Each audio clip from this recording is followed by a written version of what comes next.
돈을 버는 다양한 방법, 재테크 기사와 돈 되는 정보로 투자의 기준을 제시해주는 재테크 노하우 모닝쇼 시작합니다. 지난 24일 뉴욕 증시 이제 크리스마스 연휴를 앞두고 조기 폐장했는데 3대 지수 모두 올랐습니다. 나스닥과 S&P 500은 1% 넘게 그리고 다우는 0.9% 상승했죠. 네, 그렇습니다. 그야말로 뉴욕 증시 크리스마스 이브에 맞춰 산타 랠리 보여줬습니다. 산타가 그야말로 테슬라 타고 왔네요. 대형주들이 지수 상승을 주도했는데 그중에서 그야말로 테슬라의 강세에 눈에 띄었습니다. 현대차 그룹이 또 여러 가지 측면에서 또 이번에 테슬라 급등에 영향을 끼쳤다고 월가 매체들이 보도할 정도입니다. 네. 엔비디아, 브로드컴 등 반도체주들도 대부분 상승했고요. 중국산 반도체 불공정 무역에 대한 조사가 또 그 반도체주에 호재로 작용한 것 같습니다. 미국채 수익률의 등락은 여전히 미 증시에 영향을 주고 있는데 미국 10년물 국채 수익률 4.58%, 2년물 4.3% 기록했는데 10년물 특히 장중에 4.6%를 넘으면서 시장을 긴장시켰으나 다시 내려서면서 그대로 오후 짧은 장에서도 뉴욕 증시 급등 마감했습니다. 네, 국내 증시 같은 경우는 이제 24일 양시장 모두 보합권에서 마감이 됐습니다. 코스피는 소폭 하락하면서 2,440선, 그리고 코스닥 강보합권에서 마무리가 됐습니다. 680선이었죠. 양시장에서 모두 개인과 외국인 매도를 나타냈습니다만 기관이 순매수를 보여줬고요. 크리스마스 휴장을 앞두고 거래량이 많지 않았던 영리의 코스피 같은 경우는 뒷심을 발휘하지 못한 것 같습니다. 그래도 삼성전자를 비롯해서 일부 반도체주도 1% 넘게 상승하면서 뉴욕 증시에서의 반도체주 강세를 그대로 이어받는 모습이었습니다. 뿐만 아니라 알테오젠, 펩트론 등 제약 바이오주들도 대부분 크게 올랐죠. 네, 그렇습니다. 원래 국내 주식시장 이제 거래일 오늘까지 포함해서 3일 남았는데요. 내일 배당락일을 앞두고 또 오늘 시장 흐름은 어떨지 지켜봐야겠습니다. 하우문에서는 국내 주식과 해외 주식 투자 시 양도소득세를 계산하는 방법과 또 절세 팁까지 알아보겠습니다. 네, 지금 보고 계신 머니쇼는 SBS BG앱과 유튜브에서 실시간 시청이 가능합니다. 더 많은 국내 주식 정보 받아보실 분들은 카카오톡 채널 머니랩을 추가하시기 바랍니다. 그럼 먼저 빠르게 돌아가는 글로벌 증시 상황부터 정리해볼까요? 도지은 아나운서 소식 전해주시죠. 굿모닝 마켓입니다. 크리스마스 휴장 전 뉴욕 증시 본격적으로 산타랠리에 시동을 걸었습니다. 연휴를 앞두고 시장을 움직일 만한 재료나 이벤트는 없었지만 지난주 FOMC 조정 이후 저가 매수세가 꾸준히 유입되고 있습니다. 24일 뉴욕 증시는 성탄절을 앞두고 오후 1시에 조기 폐장했는데요. 다우 지수가 0.91%, S&P 500은 1.10%, 또 나스닥 지수는 1.35% 오르면서 장을 마쳤습니다. 이 얇아진 거래에도 상승폭을 확대하면서 산타랠리를 즐기는 모습이었는데요. 시장은 전반적으로 기술주가 상승을 주도했습니다.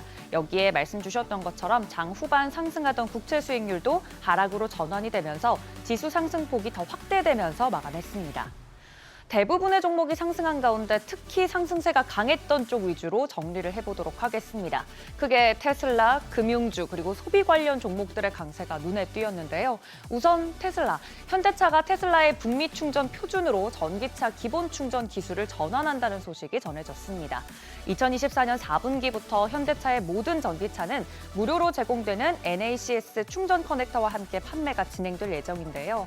NACS DC는 테슬라가 쓰는 충전구 방식으로 이 충전구에 맞는 어댑터를 꽂으면 기존의 미국 표준인 CCS DC 방식으로 제작된 전기차도 이 테슬라 충전기를 이용할 수 있게 됩니다. 즉 이미 판매된 11만 대의 아이오닉 사용자들을 비롯해서 추가적으로 수만 명의 신규 고객이 탄생하게 돼 테슬라의 실적에 긍정적인 영향을 줄 것이라는 기대가 주가를 끌어올렸습니다. 일각에서는 테슬라 투자자들이 현대차로부터 이른 크리스마스 선물을 받았다고 표현하기도 했습니다. 반도체 쪽도 살펴볼까요? 바이든 행정부가 중국산 반도체에 대한 조사에 착수했죠. 무역법 301조에 따라서 시작된 이번 조사는 일상생활에 사용되는 중국산 칩에 대한 추가 관세로 이어질 수 있습니다. 관련 소식에 보시는 것처럼 브로드컴이나 AMD, 인텔 상승했지만 엔비디아는 등락을 보이다가 소폭 상승으로 마무리가 됐고요. 반면 마이크론이나 TSMC 등은 하락한 게 특징적입니다. 필라델피아 반도체 지수는 최종적으로 1%대 상승으로 마무리됐습니다. 다음은 금융주입니다. 대형 은행들 관련 단체에서 2008년 금융위기 이후 연준이 시행한 스트레스 테스트의 시나리오가 비현실적이라며 투명성 강화를 위해 소송을 제기했다는 소식에 상승했습니다. 연준은 모든 모델을 공개하고 은행들에게 의견을 구하는 등 변경 사항을 제한할 계획이라고 발표했는데 관련 내용이 시행될 경우 스트레스 테스트 관련 규제 완화 기대가 높아질 수 있다는 점에서 JP모건이나 뱅크 오브 아메리카, 시티그룹, 웰스파고 등은 물론이고 모건 스탠리와 골드만삭스도 상승했습니다. 또 아마존과 월마트는 JP모건이 임금 상승이 견고해서 소비가 촉진되는 부분이 더 많은 소매업체들에게 낙관적일 것이라고 발표한 영향을 받았는데요. 스타벅스는 파업 확대 소식에도 반발 매수세 들어오면서 상승했고 그 외에도 맥도널드나 치폴레 등 관련 소비 관련 종목들도 대부분 강세 보였습니다. 또 국내 투자자들도 관심을 많이 가지고 있는 쪽 바로 양자 컴퓨터 관련된 종목들도 상승했습니다. 이곳에서는 좀 혼재된 모습이 보이기도 했는데요. 아이온큐는 전일 하락에 따른 되돌림이 유입되면서 상승했고 리게티 컴퓨팅 등은 상승한 반면에 디웨이브 퀀텀 또 퀀텀 컴퓨팅은 하락했습니다. 이 개별 종목뿐만 아니라 최근 관련 ETF의 자금 유입이 확대되고 있는데 아무래도 알파벳이 윌로우를 발표한 이후로 더 가파른 상승세 보이고 있습니다. 종목군의 상승 변동성이 커지고 있어서 자금 흐름은 앞으로도 조금 더 지켜보셔야겠습니다. 비트코인도 점검해보죠. 최근 하락을 뒤로하고 반등하면서 장중에 98,000달러 선을 웃돌았습니다. 지금도 현재 이 수준에서 움직이고 있고요. 새로운 내용보다는 연말 수급적인 요인이 크게 작용한 것으로 보입니다. 코인베이스나 마이크로 스트래티지 등 관련 기업들도 큰 폭으로 주가가 오르기도 했습니다. 이처럼 11개 섹터 모두 상승으로 마감하면서 산타랠리에 대한 기대감 이렇게나 강하다는 것을 확인한 하루였는데요. 지금 시장에서 가장 거슬리는 게 하나 있다면 바로 높은 국채 수익률이겠죠. 10년물 국채 수익률 4.6% 웃돌기도 했지만 거래량이 크게 감소하면서 되돌림 현상이 일어났습니다. 또 5년물 국채 입찰에서 견조한 수요가 진행되자 하락으로 전환이 됐는데요. 시장 참여자들의 기대가 그대로 반영되고 있는 뉴욕 증시 상황 전해드렸습니다. 국내 증시도 그 훈풍을 부분적으로나마 연말에 반영했으면 하는 마음입니다. 굿모닝 마켓이었습니다.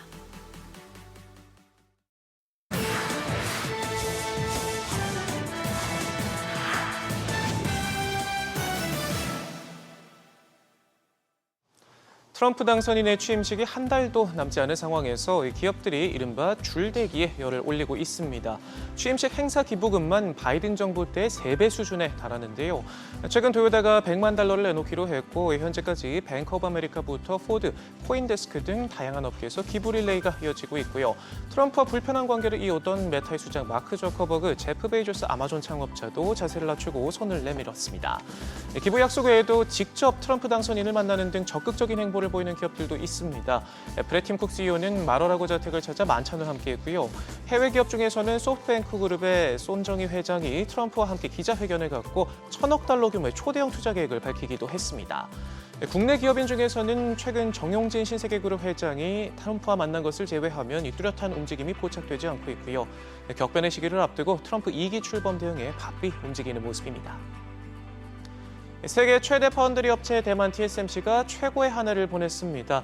연일 랠리를 보이는 주가는 최근 장중이긴 하지만 사상 최고가를 다시 한번 뛰어넘었는데요. 연초 대비 82% 올랐고 연간 수익률도 1999년 이후 25년 만에 최고 수준을 기록할 것으로 전망됩니다. 파이낸스 에드 HQ의 케빈 넷 애널리스트는 TSMC는 합리적 가치 평가로 AI 테마를 플레이할 수 있는 가장 좋은 방법이라고 짚으면서 다음 달 CES 2025에서 엔비디아가 발표하는 내용과 TSMC의 다가올 실적이 다음 촉매제가 될 것이라고 분석했습니다. 이 시장에서는 TSMC 4분기 매출이 전년 동기 대비 36% 성장하고 매출 총이익률은 2022년 이후 최고치인 58.3%가 될 것으로 전망하고 있습니다. 미국 증시에 상장된 TSMC ADR도 잘 나가고 있는데요. 현재 대만 시장보다 약 25% 비싼 가격에 거래되고 있는데 글로벌 투자자들이 AI 붐으로 혜택을 볼 수 있는 주식에 기꺼이 높은 가격을 지불하고 싶어 한다는 AI 붐은 현재 진행형이라는 신호로 해석됩니다. 그런가 하면 뉴욕 증시에선 양자 컴퓨팅이 새로운 테마로 부상하면서 관련주를 편입한 ETF로 자금이 쏠리고 있습니다. 블룸버그는 디파이언스 퀀텀 ETF를 주목했는데요. 이달 들어서만 2억 5천만 달러가 들어와 2018년 상장 이후 가장 많은 월간 자금 유입액을 기록했고요. 이 같은 순매수세에 힘입어 이달 들어 20% 가까이 급등했습니다. 해당 ETF는 아이온큐와 듀웨이브 퀀텀, 알파벳과 엔비디아 등 양자 컴퓨팅과 관련된 72개 종목을 담고 있습니다. 구글이 최근 자체 개발한 윌로칩을 탑재한 양자 컴퓨터를 개발했다는 소식이 촉매제가 돼 뭉칫돈이 몰려들어오는 모습인데요. 아타나시오스 프사로파기스 애널리스트는 양자 컴퓨팅은 지난해 AI처럼 큰 전환점을 맞이했다며 양자 컴퓨팅 관련 주식이 다른 ETF에는 많이 포함되어 있지 않아 디파이언스 퀀텀이 사실상 유일한 플레이어다라고 평가했습니다. 미국 대형은행들이 연준을 상대로 소송을 제기했습니다. 연례 스트레스 테스트에서 투명성이 부족하다는 이유에서인데요. 은행정책연구소와 미 은행가협회 등은 연준의 테스트 기준이 비공개로 설계돼 은행 자본의 변동성과 설명되지 않은 요구사항과 제한을 야기한다며 소장을 냈습니다. JP모건과 골드만삭스, 뱅크 오브 아메리카 등은 이로 인해 미국 내 금융 서비스 비용이 영향을 받고 있다고 주장하면서 또 올해 스트레스 테스트에 사용되는 모델과 시나리오뿐만 아니라 내년과 내후년 적용될 테스트도 불법으로 규정해달라고 법원에 요청했습니다. 앞서 연준은 스트레스 테스트의 투명성을 개선하고 은행 자본 요건 변동성을 줄이기 위해 주요 사항을 변경하겠다며 내년 초 공공 의견 수렴을 시작할 계획이라고 밝혔는데요. 이에 일부 언론들은 금융계의 큰 승리다라는 평을 내놨지만 은행들은 연준 발표 하루 만에 소송을 내면서 강경 대응에 나서고 있습니다. 일본 토요타가 중국 상하이에 전기차 신공장을 짓고 첫 단독 운영에 나섭니다. 그간 현지 업체인 광저우 자동차 등과 합작사를 설립해 중국 내 생산을 담당해왔지만 독자적인 전기차 생산 체제를 구축하고 생산 역량을 강화해 돌파구를 마련하겠다는 전략으로 풀이됩니다. 중국의 단독 공장을 건설하는 업체는 테슬라에 이어 토요타가 두 번째인데요. 최근 일본 자동차 업체들은 중국 시장에서 토종 전기차 업체들에 빌려 좀처럼 힘을 쓰지 못하고 있습니다. 혼다와 닛산은 지난해 판매량이 10% 넘게 감소했고 미쓰비시는 완전히 철수하기도 했고요. 토요타 역시 올 들어 지난달까지 현지 판매량이 10% 가까이 줄어들면서 고민이 깊은데 정면 승부 전략이 상황을 타개할 묘수가 될 수 있을지 주목됩니다. 지금까지 글로벌 비즈였습니다. 어제 우리 시장은 크리스마스를 맞아 하루 쉬어갔는데요. 크리스마스 이브날인 화요일장에서 이슈가 있었던 업종 살펴보겠습니다. 로봇주가 화요일장에서 가장 큰 상승세를 시현했습니다. 몇 년 전 인력난을 겪은 조선소에 협동 로봇 도입이 추진되고 있다는 소식이 호재로 작용한 것인데요. 업계에 따르면 이미 HD 현대사무 전남 영암 조선소에는 50여 대의 협동 로봇이 설치돼 운영되고 있습니다. 또 앞으로 영암 조선소에 설치될 협동 로봇 수주전에서 덴마크의 유니버설 로봇, 또 국내의 레인보우 로보틱스와 뉴로메카 등이 경쟁하고 있다고 합니다. 협동 로봇은 센서 등을 갖춰 함께 일하는 사람의 안전을 확보하고 또 사람과 한 공간에서 일할 수 있는 로봇을 뜻하는데요. 조선사들이 일감이 많아지면서 그만큼 필요한 로봇 수요도 늘어나고 있는 것입니다. 또 이런 가운데 내년 1월 7일에 열릴 세계 최대 가전 및 IT 전시회인 CES 2025에 대한 기대감도 로봇주 주가의 모멘텀으로 작용했는데요. 마감 상황 확인해 보면 클로봇이 21.89%, 뉴로메카가 16.01% 급등했고요. 레인보우 로보틱스가 8.09%, 또 SB비테크와 에브리봇이 각각 7.84%, 5.53% 상승했습니다. 테슬라가 4분기에 사상 최대 인도량 기록을 갈아치울 것이라는 전망이 나오면서 국내 2차 전지 관련주도 강세를 보였습니다. 마켓워치에 따르면 바클레이스의 댄 레비 애널리스트는 테슬라 차량의 4분기 인도량을 51만 5천 대로 전망했는데요. 이는 분기 기준 사상 최대입니다. 이 소식에 테슬라가 나흘 만에 상승 전환에 성공하고 또 그 밖에 전기차와 2차 전지 관련주들이 뉴욕장에서 상승한 영향에 국내 관련주들도 동반 상승에 나섰습니다. 어떤 기업들이 올랐는지 보면 캠트로스가 4.49%, 동원 시스템즈가 3.44% 올랐고요. 그 밖에 고려아연이 2.9%, 또 에코인드림과 에코프로비엠이 각각 1.76%, 0.44%로 상승 마감했습니다. 현대차그룹이 전고체 개발에 속도를 내자 관련주들이 일제히 주목받았습니다. 업계에 따르면 현대차그룹은 경기도 의왕연구소에 설립한 차세대 배터리 연구동에서 전고체 배터리 파일럿라인 구축을 위한 막바지 장비 반입 작업이 진행 중입니다. 장비 반입이 마무리되는 대로 전고체 배터리 파일럿 라인이 가동될 텐데요. 관계자는 새해 1월 중으로 본격 가동이 예상된다고 전했습니다. 현대차가 구축하는 파일럿 라인은 국내에서 가장 빠르게 전고체 배터리를 상용할 속도를 내고 있는 삼성 SD KDI와 필적할 정도의 상당한 규모로 전해졌는데 현대차는 시제품 생산 이후 2025년에 전고체 배터리를 탑재한 전기차를 시범 양산하고 2030년 전후로는 본격 양산에 나설 계획입니다. 이 같은 소식에 관련주들이 들썩였는데요. 나래 나노텍이 7.38%, KBG가 3.34% 올랐고요. 이수 스페셜티 케미컬과 이주가 모두 2% 넘게 상승 마감했습니다. 최근 원달러 환율이 고공행진을 이어가면서 국내 증시가 고환율에 발목이 잡힌 가운데 화장품주에는 온기가 돌고 있습니다. 국내 경기 전반에는 고환율이 부담이지만 화장품주와 같은 수출 의존도가 높은 기업들은 수혜를 볼 수 있기 때문인데요.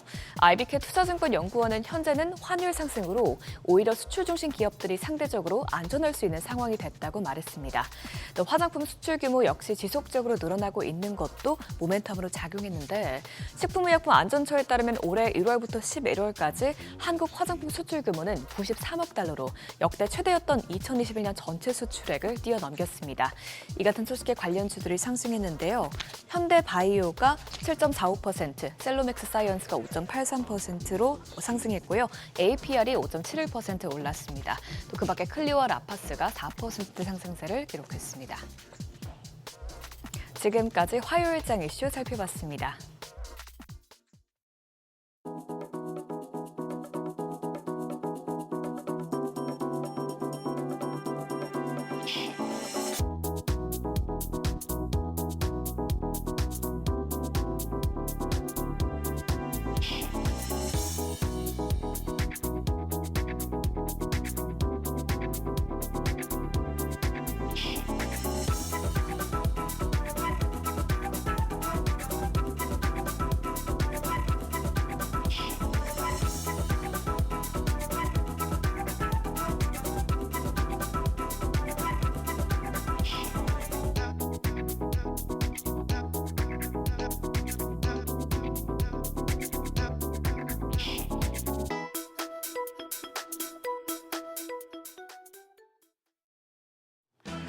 크리스마스 잘 보내셨나요? 24일 국내 증시는 연속적인 상승세를 만들어내지 못했습니다. 휴일을 앞두고 거래대금 자체가 연평균에 못 미쳤고 외국인 투자자들이 다시 자금을 빼내고 환율이 연중 최고치를 재차 경신한 점 등이 부담이었죠. 다만 이 가운데서도 시총 1위 종목들은 제 역할을 톡톡히 했습니다. 코스피 1위 삼성전자, 코스닥 1위 알테오젠이 상승하며 지수의 하단을 지지해줬습니다. 미증시는 산타 랠리가 시작된 모습인데 오늘 우리 시장은 어떤 표정을 지을까요? 전일장 복귀하면서 투자 포인트들 체크하겠습니다. 크리스마스 이브 시장은 보합권에서 마무리됐습니다. 코스피가 약보합이었고 코스닥 0.1%대 소폭 올랐습니다. 미국 국채금리와 달러 인덱스가 오르고 환율이 뛴 점 등이 시장의 부담이었는데요. 뉴욕 증시에서의 반도체 훈풍이 한국까지 이어지며 삼성전자가 코스피 시장 하단을 지지해줬습니다. 외국인이 순매수를 하더라도 연속적인 흐름으로 이어지진 않고 있습니다. 외국인 하루 만에 다시 양시장에서 순매도로 대응을 했습니다. 유가증권 시장에서 외국인 66억 원 매도 우위를 기록했고 개인도 1,069억 원 팔자세를 나타냈습니다. 기관만 홀로 239억 원 매수 우위였습니다. 코스닥 시장에서도 외국인은 60억 원 팔자 포지션 취했고 개인 역시 739억 원 순매도했습니다. 기관만 900억 원 넘게 순매수를 하면서 지수를 소폭이나마 끌어올렸습니다. 양시장에서 시총 1위 종목들이 크게 선방해준 날이었습니다. 유가증권 시장에선 삼성전자가 1.68% 뛰었습니다. 외국인 투자자들이 지난 11월 15일 이후로는 가장 크게 순매수한 영향이었고요. 그 밖에 현대차와 셀트리온, 네이버 등이 상승했는데 현대차의 경우에는 간밤에 뉴욕 증시에서 테슬라가 현대차의 테슬라 충전기 어댑터 배포 덕분에 주가가 급등했다는 해석이 나오는 만큼 오늘 장에서 영향을 받을 수 있겠습니다. 한편 LG 에너지솔루션 전 거래일에는 2.5% 조정을 받았는데요.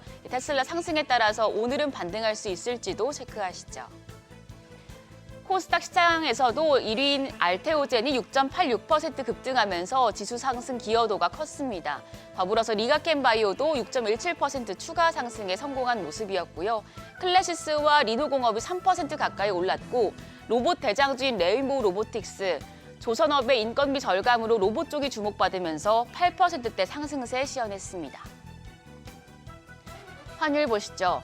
고환율 뉴노멀이 됐다고 하지만 환율 상승세가 도통 꺾이지 않고 있습니다.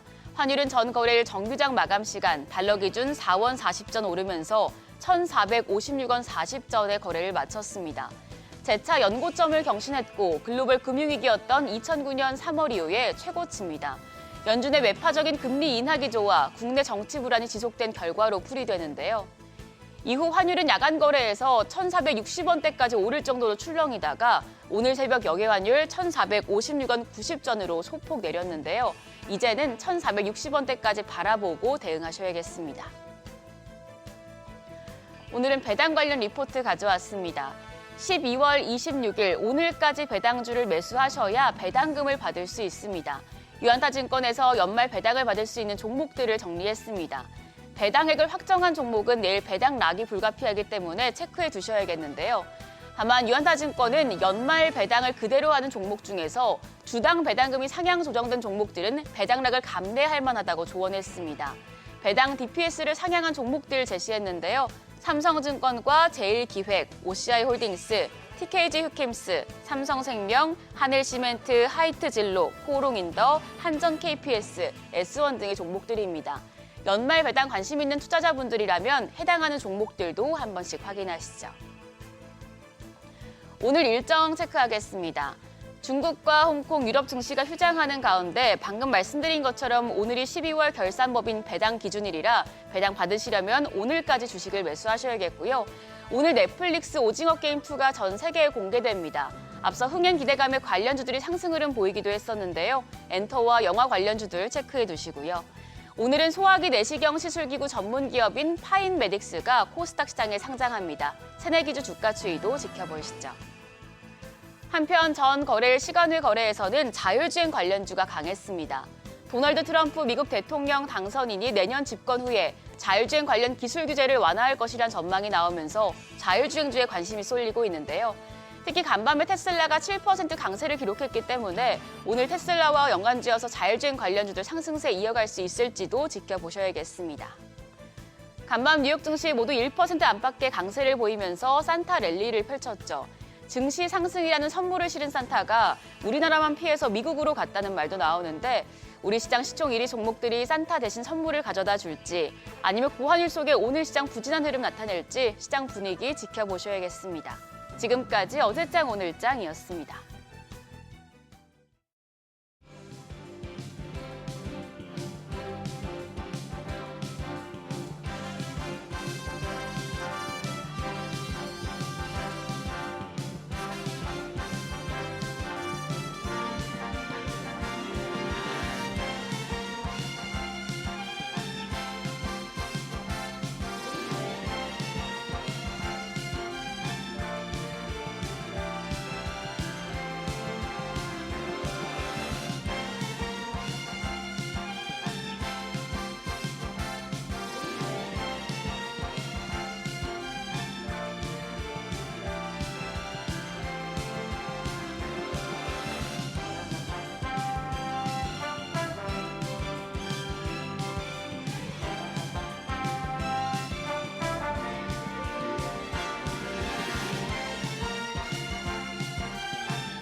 네, 현재 시각 8시 24분입니다. 지금 보고 계신 머니쇼 유튜브 그리고 SBS BG앱에서 실시간 시청 가능합니다. 특히 SBS BG앱 다운받으셔서 시청하시면 더 다양한 정보와 뉴스 확인해 보실 수 있으니까요. 참고해 보시기 바랍니다. 또 국내 주식 정보 더 많이 원하시는 분들은 카카오톡 채널에서 머니랩 검색하셔서 친구 추가하시기 바랍니다. 지난 화요일 방송 때 소장님이 저희 패널분한테 질문할 때 아니 로봇주는 이제 안 가나요? 했는데 그날 갑자기 로봇주가 올라서 깜짝 놀랐어요. 그래요. 뭐 딴 거 있습니까? 뭐 좋은 뉴스든 나쁜 뉴스든 뉴스 내용은 잘 안 들리고 그냥 네. TV나 무슨 채널에서 어떤 종목 이름만 네. 언급되더라도 뛰는 게 또 증시니까 네. 어, 그리고 이때쯤이 한번 또 올라갈 때가 됐다 이런 생각도 드신 거였나요? 그냥 한번 찍어봤습니다. 예. 좋네요. 그죠? 네. 아니 그리고 앞서 오프닝에서도 네. 산타가 테슬라 타고 왔다고. 그러니까요. 산타가 이 정도면 뭐 테슬라 타고 온 거 아닙니까? 테슬라는 그야말로 완전 민주식처럼 움직이네요. 아 엄청 많이 올랐죠. 예. 앞서 뭐 모닝벨에서 김대호 박사님이 상세히 설명을 하시는 거 들었습니다만 그렇게 어댑터까지 이제 무료로 줬다는 얘기는 아 현대차에서 이제 앞으로. 예. 그동안에 이제 테슬라 충전소에서는 안 되다가 예, 예. 그 어댑터를 줬다는 얘기는 어떤 충전 시스템이 있었어도 완전히 그러면 테슬라한테 그렇죠. 진짜 테슬라한테 선물을 준 셈이네요. 그렇죠. 테슬라 그 슈퍼차저 안 그래도 굉장히 좋아들 하는데 네. 훨씬 가볍다고 하더라고요. 그러니까 네. 아마 한영희 수석 같았으면 그럴 겁니다. 내 그럴 줄 알았다 이러면서. 글쎄요. 그거는 네. 얘기 들어봐야겠죠. 네. 네, 오늘 바로 모셔보겠습니다. 나도 투자자문의 이재규 본부장님 함께합니다. 어서 오세요. 어서 오세요. 안녕하세요. 예. 크리스마스는 어떻게 네. 지금 우리 본부장님 보니까 한참 아기 클 때 같은데 크리스마스 바쁘셨겠네. 네, 아들이랑 노느라 좀 정신이 없었습니다. 아들이랑 또 오늘. 예. 산타가 진짜 존재한다고 믿는 나이인가요? 네, 아직까지는 좀 믿고 있더라고요. 근데 이제 예. 선물이 본인이 원하는 선물이 와서 다행이네요. 신기하다라고 이야기를 하더라고요. 어. 엄마가 이제 얘기를 해준 거죠. 유치원 쪽에다가 아, 미리 다. 뭘 좋아한다 이렇게 예. 이야기를 해가지고. 아니 유치원에도 가는 산타가 우리 국내 증시에 남았어요 지금. 네. 좀 늦게 오는 것 같습니다. 좀 늦게 온다. 와요, 네. 오긴 와요. 그래도 내년에는 좀 기대해 볼 만하지 않을까라고 생각을 하고 있습니다. 내년은. 예. 네. 뉴욕 증시는 확실히 좋잖아요. 지금 보니까 뭐 주요 네. 기술주들 또 그 바이든 행정부에서 중국산 반도체에 대해서 이제 조사를 하겠다고 하니까 뭐 반도체주도 날아가고 기술주 좋고 또 보니까 중소형주도 다시 좀 힘을 내는 모습인 것 같아요. 네, 지금 미증시 같은 경우는 뭐 산타가 정말 왔습니다. 예. 우리가 지금 미증시 같은 경우도 지난주였나요? 어느 정도 좀 조정을 받으면서 살짝 위협될 만한 자리까지 밀림이 나왔었는데 그 예. 이후에 다시 한번 지금 반등이 나왔거든요. 그래서 우리가 지금 좀 살펴보면 S&P 500 같은 경우는 연중 고점과 거의 차이가 나지 않는 상황입니다. 그러니까 다시 한번 고점대까지 올라오고 있는 모습이고 그리고 애플 같은 경우도 어쨌든 시가총액 1위를 계속해서 공고히 하면서 시총 기준으로 4조 달러로 육박하고 있다라고 하는데 뭐 그동안 시장에서 화두가 됐었던 것이 엔비디아라든지 테슬라였다라고 한다면 애플 같은 경우도 2025년도에 대한 기대감은 여전히 좀 보여주고 있는 것 같아요. 그래서 이제 애플이 AI 쪽에서 굉장히 뒤처졌다라는 이야기들이 많이 있었는데 어쨌든 2025년도에는 요 AI가 소프트웨어 쪽에서의 모멘텀들을 기기 쪽에다가 접목을 하면서 애플의 수익성도 좋아질 수 있지 않을까라는 관점에서 본다면 지금 AI 같은 경우는 연초에 우리나라 기준으로 봤을 때는 글로벌 시장을 기준으로 봤을 때에도 이 하드웨어 쪽에 대한 모멘텀들, 반도체 쪽에 대한 모멘텀이 강했다라고 한다면 최근에는 이제 소프트웨어 쪽으로 자금이 좀 옮겨갔죠. 근데 여기서 이제 2025년도 애플 쪽에 대한 기대감이 붙어준다라고 한다면 AI에 대한 선순환 구조가 계속해서 만들어질 가능성이 높다라고 보고 있습니다. 그렇게 본다면 미증시 같은 경우도 잘 마감이 됐다라는 말씀을 드리고 싶고요. 실질적으로 이제 우리가 이 M7 외에 다른 종목군들 같은 경우는 최근에 주가 흐름이 좀 그렇게까지 좋지는 않았었거든요. 실제로 왜 그럴까라고 고민을 해보면 2025년도에도 예상이 되고 있는 그 이익성, 마진의 개선 정도가 지금 M7이 2배 정도 유리하게 나오고 있는 상황이에요. 그렇기 때문에 어느 정도는 이해가 되는 부분이고 또 미증시를 우리가 놓고 봤을 때는 이제 국채 금리 같은 경우도 고점대를 찍고서 살짝 밀려주는 모습이 나왔습니다. 그리고 이제 2년물과 10년물의 이 가격차, 우리가 스프레드라고 이야기를 많이 하고 있는데 스프레드 같은 경우도 어떻게 보면 좀 안정적으로 움직임을 보여주고 있기 때문에 미증시도 좀 양호하다. 그리고 이제 반대로 이제 우리나라 시장 같은 경우는 굉장히 어려운 모습들이 이어지고 있지만 그래도 2025년도에는 뭐 유럽의 가장 큰 자산을 운영하고 있는 아문디라는 자산 운용사가 2025년도에는 신흥국에서 좀 우리가 기회를 볼 수 있지 않을까라는 분석을 내놓은 것처럼 어떻게 보면 가격적인 메리트라든지 가치 이하로 빠져 있는 상황, 우리나라 코스피가 지금 PBR 기준으로 0.8배 수준이거든요. 네. 그래서 2025년도엔 또 우리나라 같은 경우도 좀 기대를 해볼 수 있지 않을까라는 의견 드리겠습니다. 네. 더군다나 이제 미국장이 이렇게 자꾸 부럽다는 표현을 쓰게 되는데 아니 다우존스도 30개도 살펴보고 지금 S&P 500도 한번 시총 순위들을 한번 살펴보니까 다우도 30개, S&P 500 가운데서도 시총 상위 한 30개 보니 빠진 게 2개밖에 없어요. 네. S&P 500이 오히려 차라리 더 가겠는데 뭐 유나이티드 헬스크룹 마이너스 0.05 같으면 이건 거의 보합인데 일라이 릴리도 마이너스 0.08 이것도 보합이에요. 거의 다 오르는 거예요 모든 업종이. 네, 그죠. 대단해요, 이게 그러니까 이게. 미국이라는 나라로 네. 자금이 전체적으로 쏠려 들어가고 전 있는 것 세계 같습니다. 자금이 다 가는 것 같습니다. 사실 저는 이게 조금 처음에는 의아했었던 부분이 있거든요. 왜냐하면 우리가 트럼프 1기 당시에는 예. 당시에 이제 선거를 진행하기 앞서서 트럼프가 당선될 가능성이 높지 않았습니다. 그런데 이번 같은 경우는 트럼프의 당선 가능성이 굉장히 높았던 상황이기 때문에 오히려 당선이 된 이후에는 자금이 그렇게 많이 움직이지는 않지 않을까. 미국 쪽으로 자금이 좀 덜 들어가지 않을까라고 생각을 했었는데 지금까지 이어지고 있는 이런 자금의 흐름을 놓고 본다라고 한다면 미국 쪽으로 계속해서 자금이 들어가고 있죠. 그래서 달러 강세가 계속해서 이어지고 있는 부분이고 또 이제 우리나라의 입장에서는 계속해서 원화 약세에 대해서 포인트를 두면서 이야기를 하고 있는데 우리나라가 문제가 있어서 원화 약세라기보다는 그래도 이제 달러 강세로 인해서 원화 약세가 좀 더 가속화되고 있다. 정도로 보시면 좋을 것 같습니다. 이 내용들의 요점은 미국이 계속해서 자금을 끌어들이고 있다는 부분이기 때문에 미국 증시의 랠리는 좀 더 이어질 가능성이 높다라고 보고 있고요. 우리가 통계적으로 본다라고 한다면 일단 2024년 같은 경우도 거래일이 거의 안 남았습니다.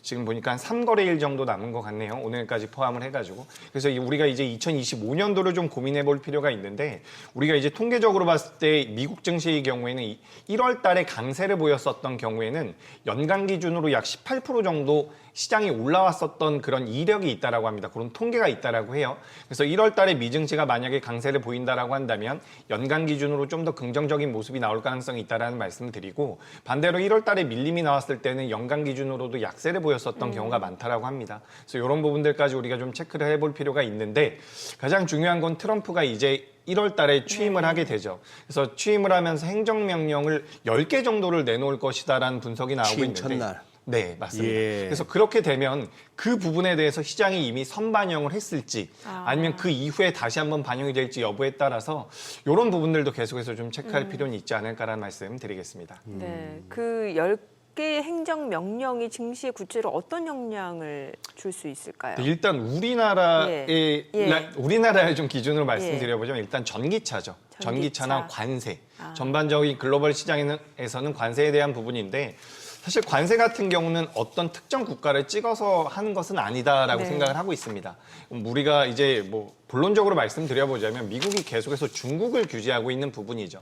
그것 때문에 보편 관세를 때리겠다는 이야기들이 나오고 있는데 현재까지 미증시의 흐름이라든지 글로벌 시장에서의 흐름, 뭐 중국 증시라든지 우리 증시 입장을 놓고 봤을 때는 어느 정도는 반영이 되고 있는 것 같아요. 그래서 이 부분들에 대해서는 세부 사안이 어떻게 진행이 되는지를 우리가 좀 따져볼 필요가 있고 트럼프라는 인물 자체가 원래 좀 강하게 이야기를 해놓고서 그 이후에 협상을 좀 만들어가는 부분들이 있기 때문에 우리가 일단은 우리나라 증시는 너무 많이 맞은 것 같고요. 미국 같은 경우는 어쨌든 미국에서 미국 쪽으로 자금이 계속해서 유입될 수 있는 구조가 만들어지고 있기 때문에 단기적으로는 미증시가 좀 더 좋을 수가 있는데 우리가 좀 또 중장기적으로 본다라고 한다면 우리 입장에서는 불확실성이 좀 해소가 될 가능성이 있다. 저는 그렇게 생각을 하면서 우리 시장도 지금부터는 중장기적인 메리트는 좀 생기지 않을까라는 의견 드리겠습니다. 지금 어떻게 보면은 이제 뭐 올해 얼마 안 남았고 사실 거래량을 봐서는 약간의 이제 파장 분위기도 있고 문제는 이제 내년부터인데 내년도 조금은 이렇게 보면은 단기적으로 1월 20일 트럼프 취임 이전까지 그리고 취임 이후 이렇게 좀 나눠서도 봐야 되겠는데 제일 큰 이제 화두는 그거 같아요. 우리 국내 투자자분들에게 있어서 정말 2025년에는 우리 시장이 조금이라도 이렇게 반등이 나와주면 다 진짜 정리하고 이제 뭐 여기 한국 시장 딱 정 끊고 그냥 다 미국으로 가야 되느냐 하는 이 얘기인데 그 부분이 이제 예를 들어서 그거 아니에요. 트럼프 취임 이후에 불확실성이 신경 쓰이고 그리고 미국 증시가 누구나 이렇게 뭐 인정할 수밖에 없는 게 그동안 참 많이 올랐다. 좀 밸류에이션 측면에서 부담스러워 보인다. 그런데도 여기서 더 달릴 수 있을 것인가. 이제 이 부분이 이제 고민스러워서 이제 2025년에 숙제단 말이죠.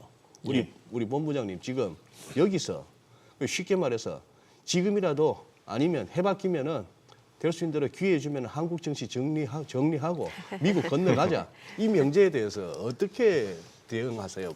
말씀 주세요.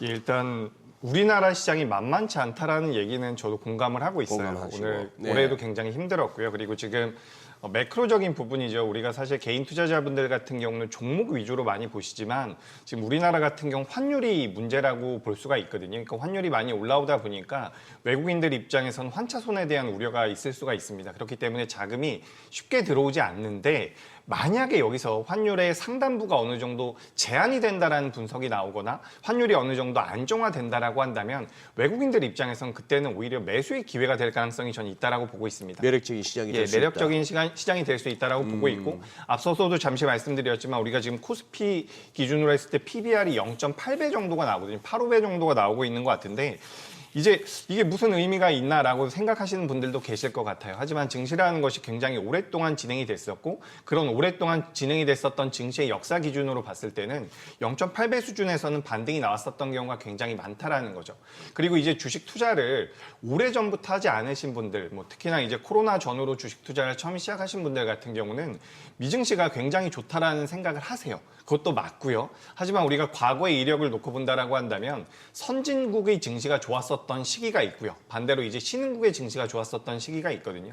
그런 이제 시차가 한 10년 정도 난다라고 제가 알고 있는데 지금 이제 코로나 이전에도 이제 신흥국 쪽으로 어느 정도 자금이 들어올 만한 시기였던 것으로 제가 판단을 하고 있습니다. 근데 당시에 이제 코로나가 발생하면서 관련되어 있었던 자금들이 오히려 미국이라든지 자금을 많이 뿌릴 수 있는 선진국 쪽으로 많이 들어갔었는데 여기서 만약에 선진 증시가 어느 정도 조정을 받는다라고 한다면 이게 수익률 게임적인 측면에서는 신흥국으로 들어올 가능성이 굉장히 높다라는 거죠.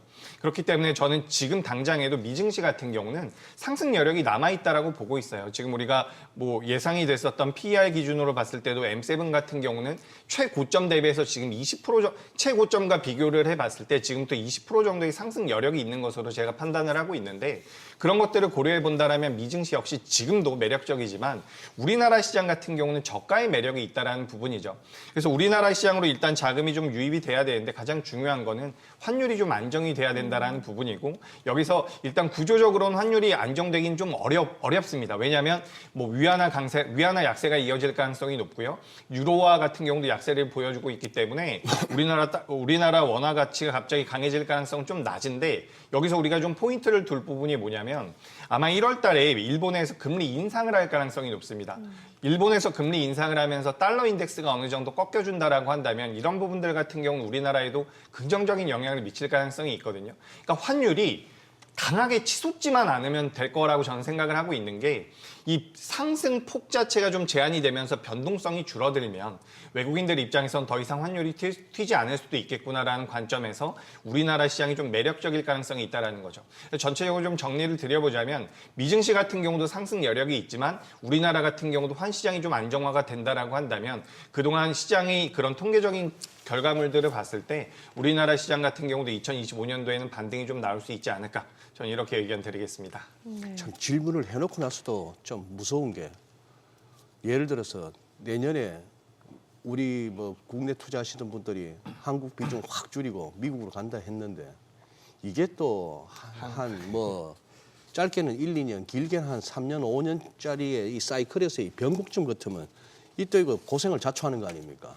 내가 지금 혹시나 싶어서 최근 3년 한번 1년짜리는 많이 살펴봤는데 최근 3년을 보니까 아니 나스닥 S&P 500 전부 다 28% 올랐어요. 3년 동안. 그런데 우리 한국 코스피 3년 동안 마이너스 18.6%, 코스닥은 마이너스 32.2%. 이 와중에 여기 가 있는 미국이고 여기 와 있는 한국인데 여기 집어 던지고 여기를 간다. 아 이것도 용기가 필요하네요. 그렇죠. 그러니까 저도 참 죄송한 게 참네. 왜냐하면 예. 저도 올해 중순부터 이런 말씀을 많이 드렸던 것 네. 같아요. 우리나라 시장도 저력이 있을 것이다.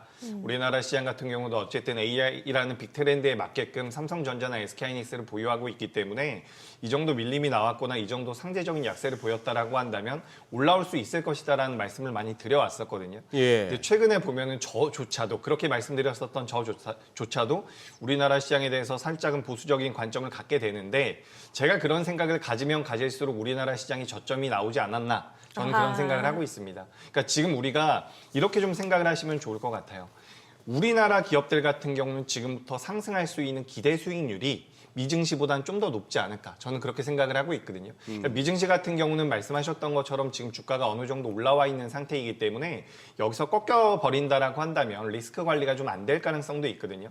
하지만 우리나라 시장 같은 경우는 이렇게 좀 말씀을 드리고 싶어요. 지금 당장에는 이 우량한 기업들이나 우리나라 시장 자체를 기준으로 말씀드려보자면 매도 실익은 적지 않을까라고 생각을 하고 있어요. 그만큼 많이 빠져 있는 상태라는 거죠. 그래서 당장의 V자 반등이라든지 강력한 상승 모멘텀이 부재하다라고 하더라도 뭐 굳이 우리나라를 전부 다 정리하고 미국으로 넘어갈 것은 뭐 비중 조절을 좀 해보는 게 어떨까 저는 이렇게 좀 보완해서 말씀드려보도록 하겠습니다. 이게 참 어려운 게 왜 또 싼 게 비지떡이란 말이 괜히 있는 건 아니잖아요. 그만큼 저평가된 데는 또 이유가 있다라고 보는 시각에서는 또 왜 증시 격언 중에 달리는 말에 올라타란 말도 괜히 있는 게 아니고 네. 또 늦었다고 생각할 때가 또 가장 빠른 때다라는 말도 또 생각해 보면은 지금이라도 어느 정도 감안하고 좀 기대 수익률이라는 거 말 그대로 많이 빠졌다라는 매력 말고는 사실 없을 수도 있는 거잖아요. 이게. 네, 많이 빠졌다는 게 또 큰 매력이 될 때가 있습니다. 그래서 그래요?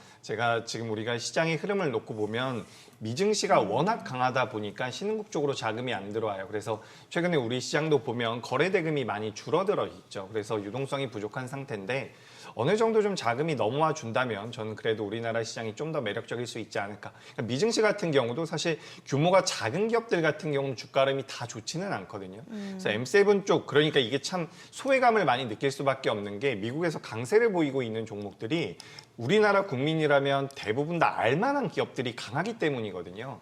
그래서 더 많이 소외감을 느끼고 있다라고 보고 있는데 이런 종목군들 분명히 좋습니다. 하지만 우리나라 기업들 같은 경우도 저는 낙폭 과대, 뭐 저평가되어 있는 부분들, 그게 우리나라 시장을 평가하는 부분이 될 수도 있겠지만 환시장 자체가 이렇게 강하게 올라온 상태에서 지금 하방 경직을 보여주고 있습니다. 지난 3거래일 동안 우리나라 시장이 저점대를 계속해서 올려가고 있거든요. 그래서 여기서 하방 경직을 보일 가능성이 저는 분명히 있다라고 보고 있어요. 저는 개인적으로 2025년도 같은 경우는 미국 주식과 우리나라를 비중으로 나눠본다라고 한다면 배분율 기준으로 봤을 때 우리나라 시장이 조금 더 많은 게 맞지 않을까. 한 6대4에서 7대3 정도로 의견을 드려보도록 하겠습니다. 제가 참 아주 허약한 논리로 좀 그냥 싸 보이니까 차라리 우리가 좀 낫지 않을까요 했는데 우리 정민 앵커는 또 거기에 싼 게 비지떡이고 달리는 말에 올라타라 해서 제 소원이 한번 말빨로 한번 정민 앵커 한번 이겨보는 건데 약간 눌린다는 느낌이었는데 그래도 우리 이재기 본부장께서 저한테도 약간의 저 또 반박할 수 있어요. 아니 왜냐하면 미증시가 간 이유 중에 하나는 주요 AI 관련주들이 시장 상승을 주도하고 있단 말이죠. 그런데 이 AI 관련주들 뭐 아직까지 실적이 뒷받침되지 않는다 하더라도 앞으로의 성장성에라는 부분에서 이미 기대감도 반영이 될 수도 있는 거고 여기에 실적까지 나와준다라고 하면 또 갈 수도 있는데 문제는 우리나라 기업들이 AI 관련해서 얼마나 기술력이 있는 기업들이 있느냐 이것도 좀 체크를 해봐야 되는 거 아니에요? 그렇죠.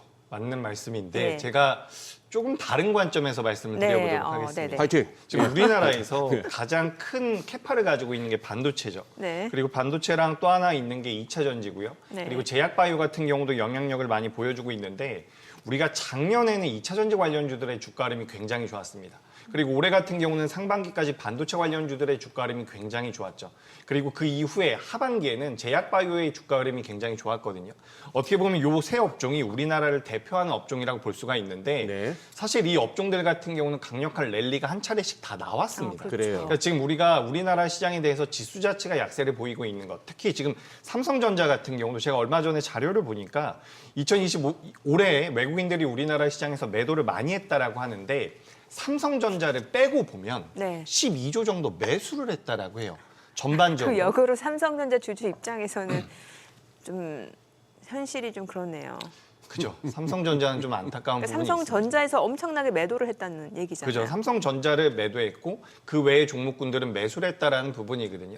근데 만약에 여기서 삼성전자를 제외하기도 좀 애매하지만 삼성전자 같은 경우는 어쨌든 지금 자사주 매입이라든지 하방 경직을 만들어줄 수 있는 부분들이 있기 때문에 참고를 해보셨으면 좋겠고요. 또 이제 우리가 HBM 쪽에 대한 캐파 자체가 늘어난다라고 한다면 삼성전자의 캐파도 분명히 영향력을 줄 가능성이 높기 때문에 삼성전자에 대해서는 이렇게 좀 간단하게 말씀드려보고 제가 지금 우리 시장에 대해서 말씀을 드리고 싶은 것은 지금 지수 플레이, 그러니까 우리나라 시장 자체가 약하다라는 것은 분명합니다. 하지만 말씀드렸던 것처럼 반도체, 2차 전지, 제약 바이오가 한 바퀴 선순환이 나왔다라는 관점에서 본다라고 하면 우리나라에서도 어떻게 보면 가는 종목군들은 계속해서 강세라는 거죠.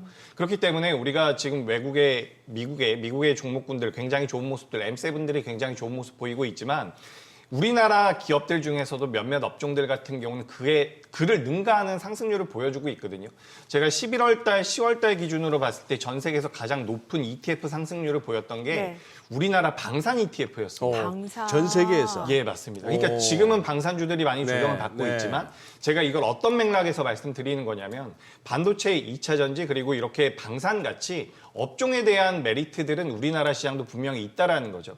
지수 자체가 약하고 이런 부분들은 우리가 인정을 해야 되는 부분이지만 우리나라 시장이 그렇다라고 해서 모든 업종들이 다 빠지고 있는 것은 아니다. 그래서 저는 그런 관점에서 봤을 때는 미국도 당연히 좋죠. 미국이 좋지 않다라는 얘기가 아니라 우리나라 시장 같은 경우도 이제 업종 자체에 대한 집중도만 좀 높여가지고 시장 트렌드에 맞게 공략을 해보신다면 그래도 저는 좋은 결과가 나올 수 있지 않을까. 지금 조선주들 같은 경우도 계속해서 좋은 모습들이 나오고 있거든요. 그래서 이런 종목군들 같은 경우는 사실 미국 기업들에 비해서 그렇게 못하지 않습니다. 네네. 다만 미국 기업들 같은 경우는 워낙에 대표적인 기업들이다 보니 우리가 소외감을 좀 느끼는 거죠. 특히 우리 뭐 삼성전자가 이만큼 올라와 줬다라고 한다면 우리나라 시장이 미증시보다 좋다라고 느낄 수도 있어요. 하지만 체감상으로 우리나라 대형주들이 좋은 주가름을 보이지 못하다 보니까 미국이 굉장히 좋고 우리나라가 안 좋다. 물론 그것도 맞지만 대한민국 시장 자체가 이미 저는 지수 플레이보다는 업종에 대한 관심도를 높일 필요가 있다. 그래서 우리가 업종에 대한 집중을 한다라고 한다면 우리 시장도 저는 충분히 매력적이지 않나라는 의견 드리겠습니다. 그래요. 지금 그 부분 조금 더 설명해 주실 수 있습니까? 아까 말씀드린 그 현대차의 그 어댑터 아, 그 부분 이게 그러면 테슬라한테는 좋은 소식인 건 맞겠는데 현대차 입장에서는 이게 플러스입니까 마이너스입니까? 이게? 충전하기가 더 쉬워지니까 플러스 아닌가요? 플러스라고 윈윈 봐야겠죠. 아닌가요? 네, 저도 예. 이제 플러스라고 예. 생각을 하고 있습니다. 지금 이제 뭐 테슬라가 관련한 내용들이 시장에서 부각이 되면서 7% 정도가 올라왔는데 네.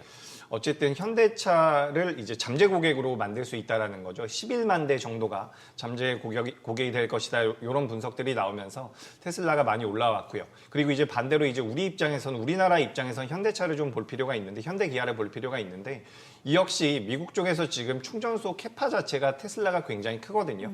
지금 2023년도 기준으로 봤을 때 전체적인 미국 내에서의 충전소 보유 점유율 자체가 50% 정도가 된다라고 해요. 그렇기 때문에 뭐 현대차가 이쪽에 대한 그 슈퍼차저를 사용할 수 있다라고 한다면 현대차 같은 경우도 어떻게 보면 접근성이 높아질 가능성이 굉장히 높은 거죠. 그러네요. 한편으로 보면 이제 테슬라가 굉장히 대단한 기업이다라는 생각도 드는데 어쨌든 이 부분에 대해서 무료로 어댑터를 나눠주면서 그에 따른 수혜 역시 우리나라 현대차가 받을 가능성이 있다라는 말씀 드리고 싶고요. 실질적으로 이제 현대차 같은 경우는 기업적인 부분에서 봤을 때 환율이 10원 올라갈 경우에는 1,000억 이상의 영업이익이 늘어난다라는 분석이 있거든요. 그래서 우리가 지금 1,350원대 제가 살펴보니까 9월 달만 하더라도 환율이 1,350원대더라고요. 지금 이제 3개월 만에 100원 정도가 올라갔기 때문에 이런 부분들을 고려해 본다라고 한다면 우리가 충당 부채에 대한 이 달러 이자에 대한 부담감은 분명히 자동차 기업들에 있고요. 그리고 뭐 트럼프의 그런 제재로 인해서 우리나라 기업들이 경쟁력이 좀 떨어질 가능성도 있지만 전반적인 부분들을 고려해 봤을 때 우리나라 현대차 같은 경우는 현대기아 같은 경우는 미국 시장에 대한 어떻게 보면 메리트를 좀 만들어낼 수 있지 않을까 저는 그렇게 생각을 하고 있습니다. 그래서 이번 테슬라와 관련되어 있는 부분 같은 경우는 테슬라 입장에서도 긍정적이고요. 우리나라 현대기아 입장에서도 기아도 지금 할 것이다라는 이야기들이 나오고 있거든요. 그래서 현대기아 모두 다 어떻게 보면 캐파를 늘릴 수 있는 미국인들 입장에서는 굉장히 그러네요. 좀 보편화될 수 있다라는 예. 부분이죠. 그런 관점에서 본다면 저는 긍정적인 말씀 드리도록 하겠습니다. 그럼 미증시 쪽에서 내년 최선호주는 뭐라고 보세요? 혹시 엔비디아예요, 테슬라예요? 저는 애플을 보고 있습니다. 애플, 애플이요. 그죠? 애플요? 애플. 예, 애플을 긍정적으로 보고 있는 게 뭐 최근에도 주가 흐름이 잘 나오고 있지만 애플이 어쨌든 AI 쪽에서 굉장히 뒤처졌다라는 분석들이 많았잖아요. 예. 근데 이제 뭐 아이폰이라든지 아이패드라든지 이 애플이 가지고 있는 굉장히 큰 하드웨어적인 생태계에서 이 AI가 접목이 된다라고 한다면 그를 통해서 만들어낼 수 있는 부가가치가 저는 굉장히 클 것이다라고 생각을 하고 있거든요.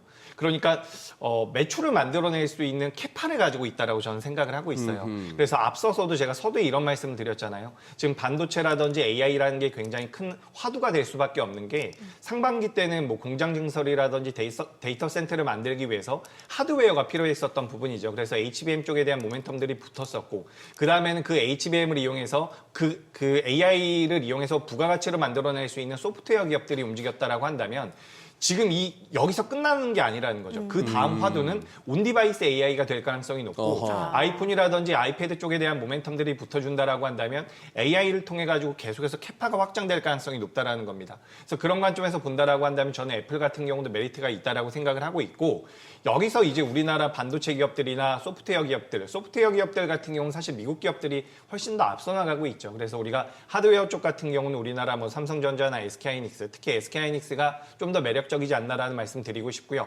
미국 쪽에서 AI 소프트웨어 관련주들 계속해서 주가 변동성 키워줄 가능성이 높고 이런 것은 어쨌든 AI 쪽에서의 계속해서 선순환이 만들어지지 않을까 저는 그렇게 생각을 하고 있습니다. 그래서 애플 같은 경우도 최근에 주가 흐름이 굉장히 탄탄하게 잘 나오고 있어요. 그래서 그 아이폰 16이었나요? 네. 아이폰 16 나오고 나서 이제 애플에 대해서 부정적인 이야기들이 많이 있었는데 지금 이제 신고가 경신하면서 계속해서 올라가고 있는 모습입니다.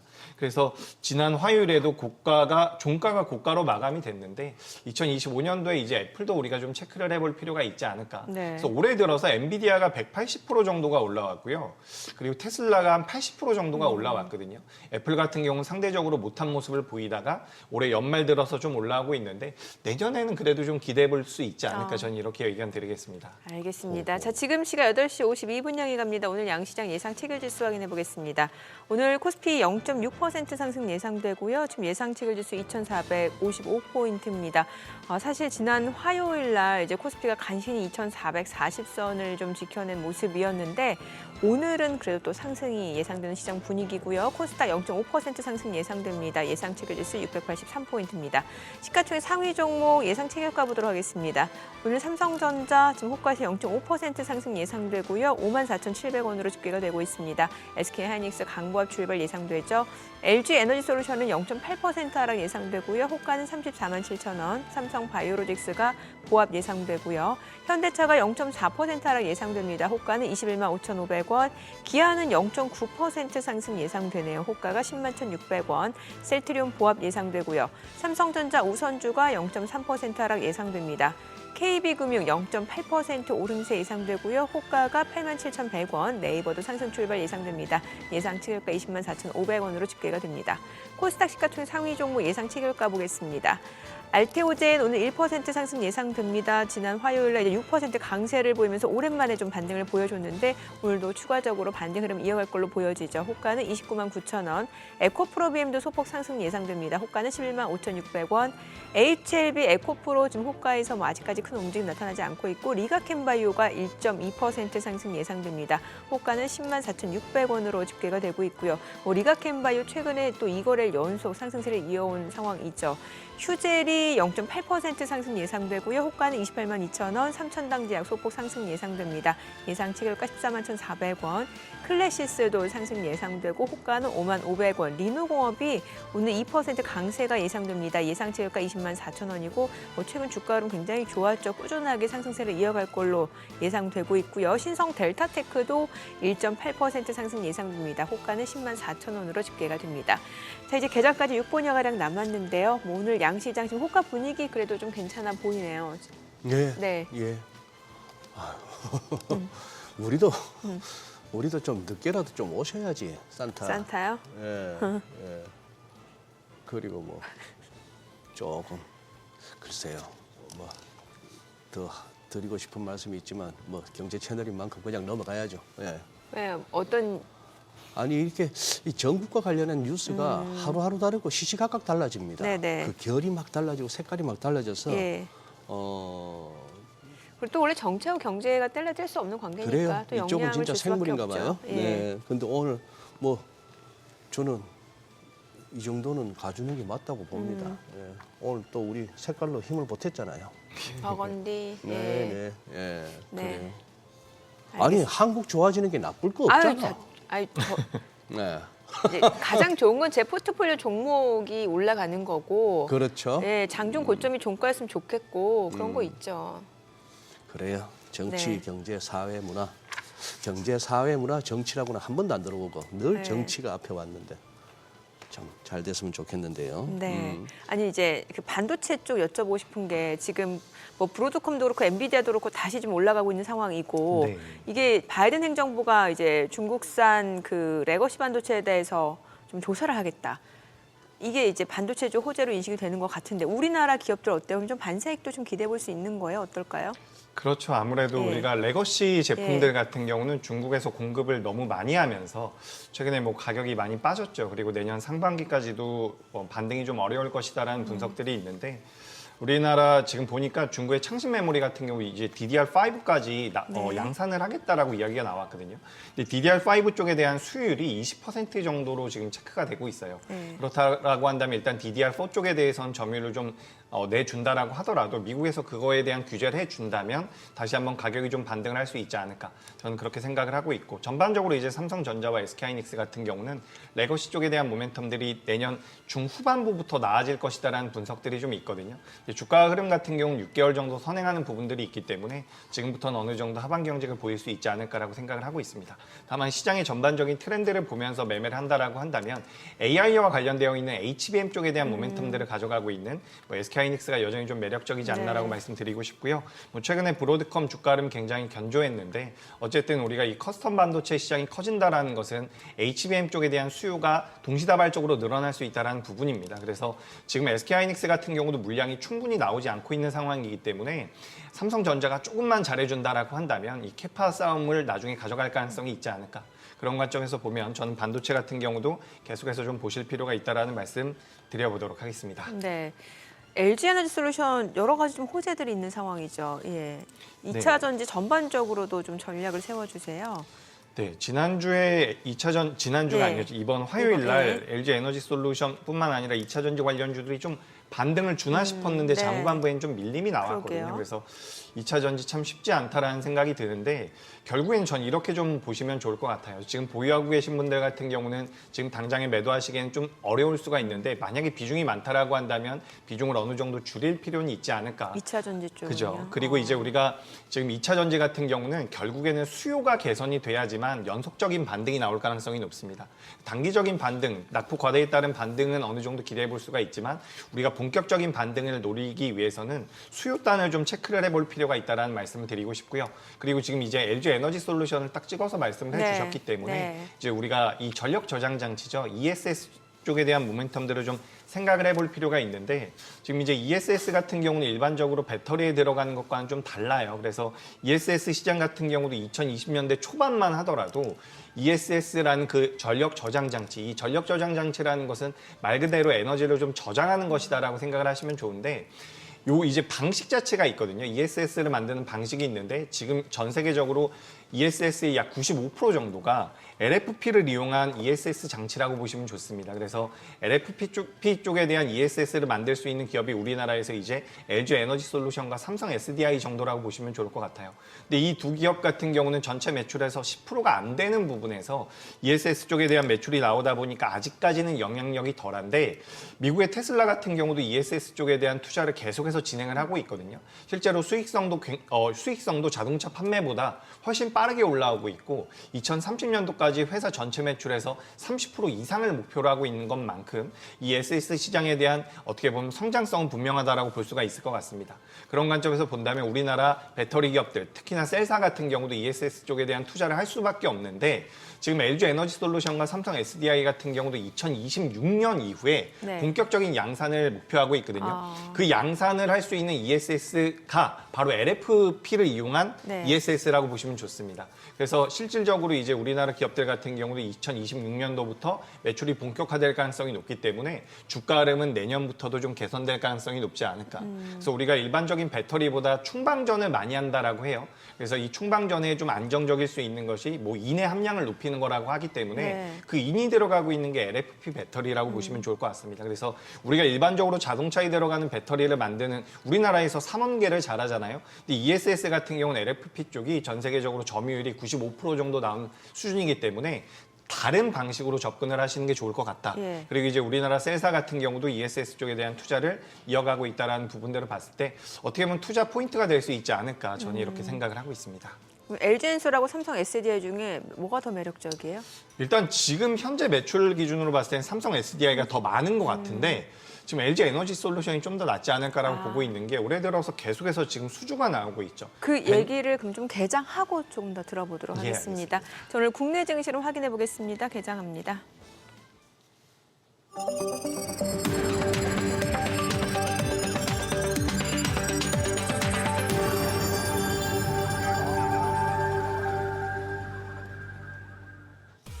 네, 12월 26일 목요일 국내 증시 개장했습니다. 지난 화요일 코스피 이제 간신히 좀 2,440선 지켜낸 모습이었고 전반적으로 좀 뒷심이 부족한 상황이었고 물론 거래량, 거래 대금 자체도 좀 많이 줄어든 상황이죠. 이 가운데 미증시는 크리스마스 휴일을 앞두고 이제 조기 폐장했는데 3대 지수 모두 많이 올랐습니다. 주요 기술주들 상승세를 이어온 모습이었고 테슬라의 강세가 또 시장 상승 힘을 보태는 모습이었는데 오늘 국내 증시는 어떤 출발을 나타내는지 지수부터 좀 체크하겠습니다. 코스피입니다. 지금 현재 0.3% 올라갑니다. 2,449포인트, 코스닥도 0.6% 올라갑니다. 684포인트입니다. 양시장 상승 출발이고요. 시가총액 상위 종목 시초가 보겠습니다. 삼성전자가 지금 강보합권으로 54,500원, 그리고 SK하이닉스가 0.8% 상승합니다. 169,900원이고 LG에너지솔루션 0.5% 올라갑니다. 352,000원이고요. 삼성바이오로직스는 보합이고요. 현대차도 보합이죠. 기아가 지금 약보합권으로 104,000원 선이고요. 셀트리온이 0.3% 상승합니다. 195,100원. 삼성전자 우선주 0.5% 올라가네요. 45,200원. KB금융은 0.58% 하락합니다. 86,000원이고요. 네이버가 소폭 하락으로 202,000원에 거래되고 있습니다. 코스닥 시가총액 상위 종목 시초가도 보도록 하겠습니다. 알테오젠 오늘 이거래 연속 상승세입니다. 1% 올라갑니다. 30만 원 선 주가 회복을 좀 기대해 볼 수 있을 것 같고 에코프로비엠이 0.3% 상승 중이네요. 115,700원. HLB는 약보합으로 66,600원. 에코프로가 0.4% 올라갑니다. 61,700원이고요. 리가캠바이오가 2% 강세입니다. 105,500원. 그리고 엔캠은 보합이고요. 휴젤도 보합이고 그리고 지금 삼천당제약이 약보합권으로 148,800원, 클래시스가 0.7% 떨어지네요. 49,750원, 리노공업이 0.5% 하락으로 198,900원, 신성 델타테크 2% 강세입니다. 105,200원에 거래되고 있습니다. 3%까지 강세, 상승폭이 좀 확대가 되고 있는 상황이고요. 오늘 시장에서 특징을 보이고 있는 섹터 종목들 좀 체크를 해보도록 하겠습니다. 자, 오늘 의료기기 관련주들 움직임이 좋은데 아무래도 그게 오늘 이제 신규 상장한 종목 때문이죠. 지금 파인메딕스가 지금 147% 급등하면서 24,800원을 중심으로 흐름이 이어지고 있습니다. 파인메딕스 때문에 이제 의료기기 관련주들이 동반 강세를 보여주는 것으로 좀 확인이 되는데 지금 뭐 파인메딕스뿐만 아니라 PNS 미케닉스도 지금 8% 강세고요. 이름이 좀 어렵네요. PNS 미케닉스. 자, 미래컴퍼니가 4% 상승 19,070원. 또 SGS 케어도 지금 3.8% 올라갑니다. 4,440원. 프로티아도 3.27% 상승 보여주고 있습니다. 2,845원에 거래되고 있습니다. 자, 오늘 의료기기 관련주들이 지금 상승을 보여주고 있는 상황이고요. 슈퍼박테리아 쪽이 움직임이 있는데 이건 뭐 일부 종목만 좀 올라가기 때문에 저희가 좀 스킵을 하고 조선주 좀 볼게요. 오늘 HD 현대중공업이 지금 3.8% 올라갑니다. 28만 3천원이고요. 하나오션도 3.4% 올라갑니다. 37,250원, 삼성중공업, HD 현대미포도 2% 이상 올라가면서 각각 주가는 11,590원, 137,800원이고 HD 현대중공업 말씀드렸고 HD 한국조선해양도 지금 3% 상승 보여주고 있습니다. 오늘 현대중공업을 비롯해서 조선주들 강세의 흐름이 이어지고 있고 지난 화요일에 이어서 로봇주가 오늘도 상승세를 이어갑니다. 지금 KNR 시스템이 6% 강세 보여주면서 6,600원이고요. 하이진 R&M도 5.3% 올라갑니다. 11,390원이고 그밖에 엔젤 로보틱스, 로보스타도 각각 1%에서 2% 상승 보여주고 있고요. 스맥 로보티즈도 2% 상승입니다. 각각 주가는 3,485원. 그리고 지금 휴림 로봇도 5% 강세고 미래 컴퍼니도 상승 보여주고 있습니다.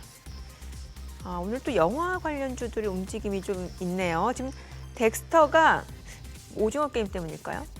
덱스터가 7.6% 강세로 1,970원, 그리고 CJ ENM도 2.4% 상승 57,700원. 오징어 게임 시즌2 출시에 맞춰서 어제 또 강남의 한 백화점에서 또 행사가 있었던 걸로 아는데 확실히 화제네요. 그밖에 지금 보니까 CJ ENM도 2% 상승 중이네요. 오늘 이제 영화 관련주들이 좀 움직임이 있는 모습이고요. 그래요. 이 정도 보면 될 것 같고 오늘 수급 상황 좀 체크를 해보겠습니다.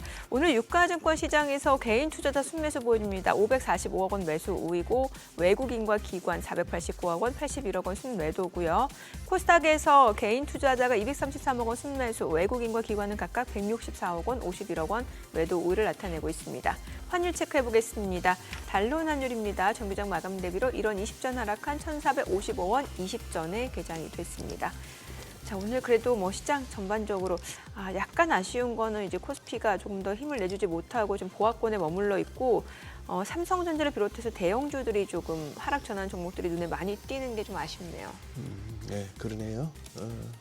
그냥 환율도 개장가에서 그냥 이렇게 하락 출발은 했습니다만 그러고 나서는 바로 그냥 또 튀어버리네요. 또 현재는 58원, 뭐 59원 턱밑까지 와가지고 이게 우리 크리스마스 노는 사이에 61원도 한번 갔었으니까 그리고 또 외국인이 뭐 지금 뭐 외국인들 다 휴가 중이라고 봅니다만 그렇죠. 우리 개인만 사가지고는 참 이러니 그 뭐랄까요 막 운동회 때 이겨라 뭐 막 머리에 띠두르고 응원하다가도 우리 선수 몇 등으로 가나 싶어서 보고 있으면 저 꼴찌에서 뛰고 있으면 갑자기 응원단장도 힘이 쭉 빠지듯이 포기하게 되죠. 약간. 그러네요. 맥이 좀 풀리기도 하는 그런 상황인데 그래도 뭐 갈만한 섹터가 가네요. 조선주 같은 데는. 네. 앞서 조선주, 방산주도 좋다고 말씀 주셨고 네. 또 LG 에너솔루션 또 마무리는 지어야죠. 네. 예. 일단 방산 쪽보다는 네네. 조선 쪽이 좀 낫지 않나라고 방산보다는 생각하고 있어요. 조선. 방산은 좀 꺾이는 모습들이 분명히 있었기 때문에 우리가 조선 쪽은 그래도 좀 더 이어질 가능성이 높다.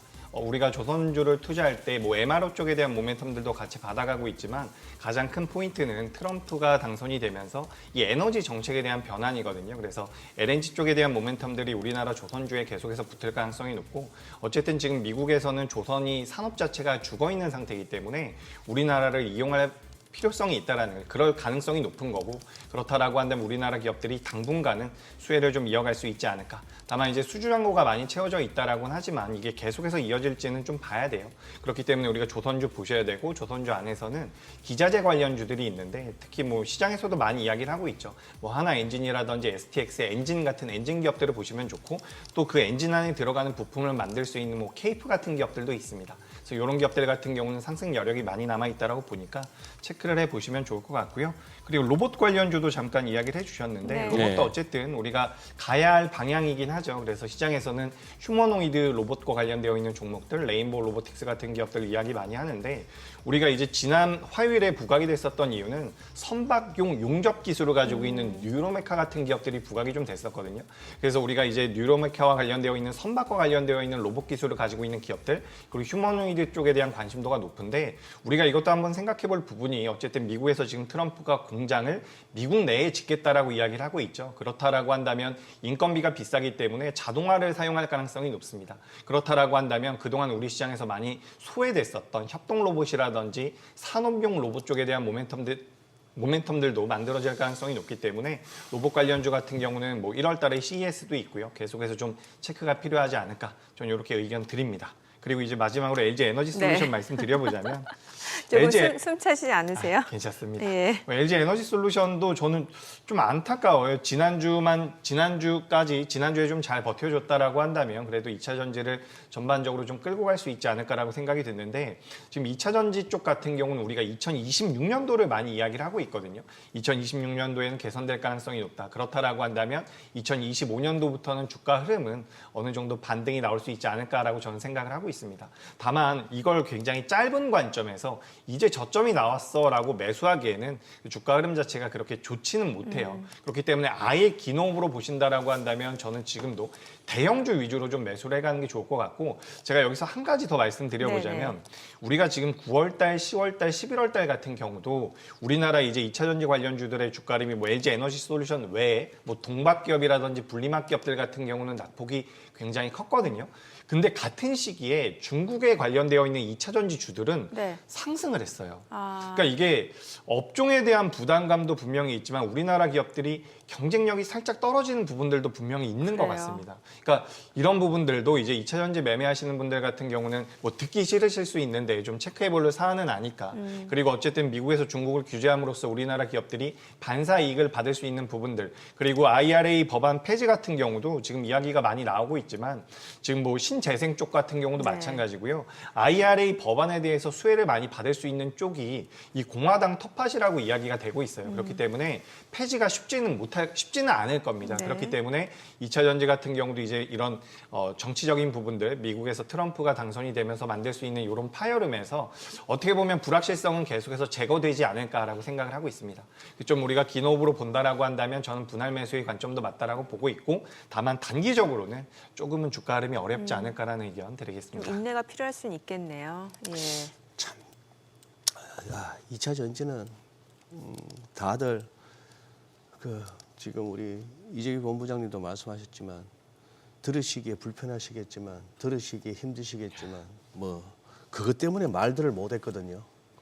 말해줘야 할 타이밍에 진짜 전문가들이 정권가에서 애널들이 이거는 잘못하면 출퇴근하다가 맞겠다 싶어서 말도 못하는 이런 택도 아닌 진짜 상황까지도 갔었는데 이제는 언론 플레이가 안 통하네요. 언론 플레이로 끌어올렸던 몇 개 종목이 있는데 무슨 뭐 이런 매체도 있었나 싶은 그런 아니면 지역 매체들 통해서 단독해서 해봐야 그게 몇 시간이 안 되고 제일 아쉬운 게 저도 LG 에너지 솔루션은 저는 이거 기술적으로 정배를 돌리는 줄 알았어요. 네. 그러다가 이게 그만 최근 들어서 무너지는 바람에 그래서 2차 전지 관련해서 이제 찐 애널리스트들이 하시는 얘기가 그래도 희망을 가져볼 만한 것은 이렇게 재무제표 측면에서나 기술적 측면에서나 이 스토리 측면에서나 네. LG 엔솔하고 그다음에 포스코 홀딩스를 언급하시던데 네. 이 포스코 홀딩스도 현재로서는 바닥 잡히는 모습은 아니에요. 뭐 큰 그림을 보면 근데 데일리를 보면은 조금 이제 뭐 다 얼추 왔나 싶기도 하고 하기야 뭐 이 본부장님들 2차 전지 관련해서 하실 말씀 다 하세요 하면 우리가 힘들죠. 이 업계에서 2차 전지 저도 많이 혼났습니다. 많이 그래가지고 혼나셨어요. 종목별로 예. 옥석 잘 가리면 되는 거 아니에요? 그러니까 이게 2차 전지가 우리가 강세를 보였을 때는 2차 전지를 뭐 신사업으로 추가를 한다든지 조금만 엮여 있어도 주가의 변동성이 잘 나왔거든요. 근데 그런 종목들을 아직까지 보유하고 계신 분들은 리스크 관리가 분명히 필요하다라는 말씀을 다시 한번 드리고 싶고 지금 우리가 세일사 말씀하신 포스코홀딩스라든지 LG 에너지 솔루션 같이 어쨌든 본업단에서 안정적인 매출이 나오고 있는 기업들 그리고 LG 에너지 솔루션 같은 경우는 올해만 하더라도 수주가 계속해서 쌓이고 있거든요. 뭐 벤츠, 포드 계속해서 이런 수주가 만들어지고 있는 기업들 그리고 LG 에너지 솔루션 같은 경우는 또 이제 4680 배터리에 대한 모멘텀들도 받아갈 것이기 때문에 이런 기업들 같은 경우는 저는 매력적이라고 보고 있습니다. 그리고 이제 시장에서 많이 이야기가 됐었던 것이 뭐 대주전자재료 같은 네. 이런 새로운 기술력을 가지고 있는 기업이죠. 음극재, 실리콘 음극재에 대한 모멘텀을 가지고 있는 이런 신기술을 가진 기업들이 있는데 주가 흐름은 아직까지 좋지 않습니다. 하지만 이런 기업들 그러니까 우리가 옥석 가리기는 분명히 필요하다라는 말씀을 드리고 싶어요. 2차 전지 한다라고 했는데 실제로 사업이 진행이 되지 않고 있는 기업들이 굉장히 굉장히 많다라고 그래요? 합니다. 네. 그래서 웬만하면 전 이게 우리 시청자분들께 어떻게 생각하실지 모르겠지만 웬만하면 그래도 증권사에서 레포트를 내주는 기업들을 보시는 게 맞지 않을까. 그래도 어느 정도는 실체가 있는 기업들일 가능성이 높으니까 그런 부분들도 좀 체크를 해보시는 게 어떨까라는 의견 드리겠습니다. 네, 저 삼양식품 좀 여쭤보고 싶어요. 이게 12월 들어서 보면 주가가 계속해서 좀 올라오고 있는 상황이고 오늘도 지금 78만 6천 원, 뭐 내년에 황제주 등극도 예상된다는 분석도 많고 또 이것도 수출주잖아요. 예. 예. 우리가 이제 삼양식품이나 식품주들은 원래 방어주의 성격을 많이 네, 띠고 네. 있는데 말씀하신 대로 이제 삼양식품 같은 경우 우리가 수출주로 봐야겠죠. 수출주로 볼 필요가 있고 지금 삼양식품 제가 혹시 제 모니터가 보이면 네. 한번 띄워주셨으면 좋겠는 게 삼양식품이 우리가 방어주 혹은 식품주라고 한다면 좀 재미없는 기업이라고 생각하실 수가 있는데 이게 영업이익률이 20%가 넘어갑니다. 와. 삼양식품이요. 그래요? 예, 그렇기 오. 때문에 우리가 과거에는 방어주로 접근을 했지만 이제 분명히 수출주고 실질적으로 이제 공장만 잘 지어놓으면 매출단이 많이 잡히고 있는 기업이기 때문에 메리트는 분명히 있다라는 말씀 드리고 싶어요. 아니 그리고 해외 매출이 엄청나네요. 예, 해외 매출이 전체 매출에서 60-70% 정도 되는 것으로 알고 있거든요. 그렇기 때문에 달러 강세에 대한 수혜도 받을 수가 있기 때문에 전 삼양식품 같은 기업들은 계속해서 보실 필요가 있지 않을까. 그리고 어떻게 보면 시장 자체가 요 불황형 기업, 그러니까 방어주 성격을 띠고 있는 종목들에 대한 메리트를 많이 느끼는데 우리가 삼양식품 네. 방어주인 줄 알고 봤다 보니 수출주라는 거죠. 그래서 네. 이제 메리트가 굉장히 크다. 저는 그렇게 생각을 하고 있습니다. 공장 증설도 되고 있고요. 이제 매출이 나오고 있는 수출 국가들도 다변화가 되고 있기 때문에 삼양식품 같은 경우는 뭐 2025년도에도 기대해 볼 만하지 않을까라는 의견 드리겠습니다. 저기는 혹시 본부장님, 이 본부장님 그거 보세요. 미국채 시장도 좀 보고 계시나요? 예, 국차에 가끔씩 체크만 합니다. 가끔 체크만. 예. 얘가 이러다가 이거 4.75 뭐 그리고 5%로 가까이 가면은 조금 그래도 지금까지 흐름으로 봐서는 이거는 증시에는 안 좋은 건데 네. 할 수 없죠. 뭐 지켜보는 수밖에.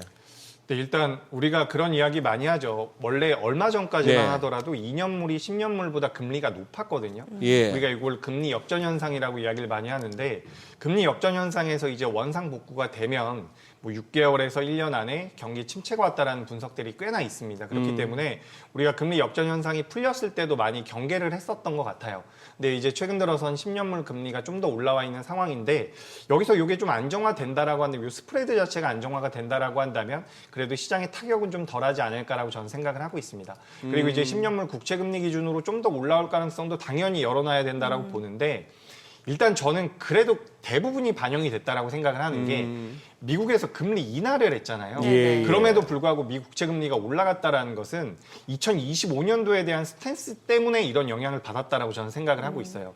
그러니까 2025년도에 금리 인하 횟수를 줄인다라는 부분들이 실제로 금리 인하를 한 것보다 국채 금리에는 더 많은 영향을 줬다. 라고 생각을 하고 있는데 그런 부분들이 일단 저는 반영이 어느 정도 됐다라고 생각을 하고 있거든요. 그래서 이런 부분들을 고려해 본다면 더 올라갈 수도 있지만 뭐 폭발적으로 올라가진 않지 않을까, 좀 제한적이지 않을까 저는 그렇게 생각을 하고 있습니다. 그리고 이제 과거와 어쨌든 상황이 좀 다른 게 미국의 이 기준 절대 금리 자체가 많이 높은 상황입니다. 그렇죠. 예. 그렇기 때문에 우리가 과거에 이제 금리 역전 현상이 풀리면서 경기가 침체로 왔다라고 하는 것과 현재 상황은 좀 다를 수 있다라는 의견 드리겠습니다. 네. 오늘 내용 잘 들었습니다. 네, 고맙습니다. 고맙습니다. 네, 더 다양한 정보 원하시는 분들은 카카오톡 채널에서 먼 일에 검색하셔서 친구 추가하시기 바랍니다.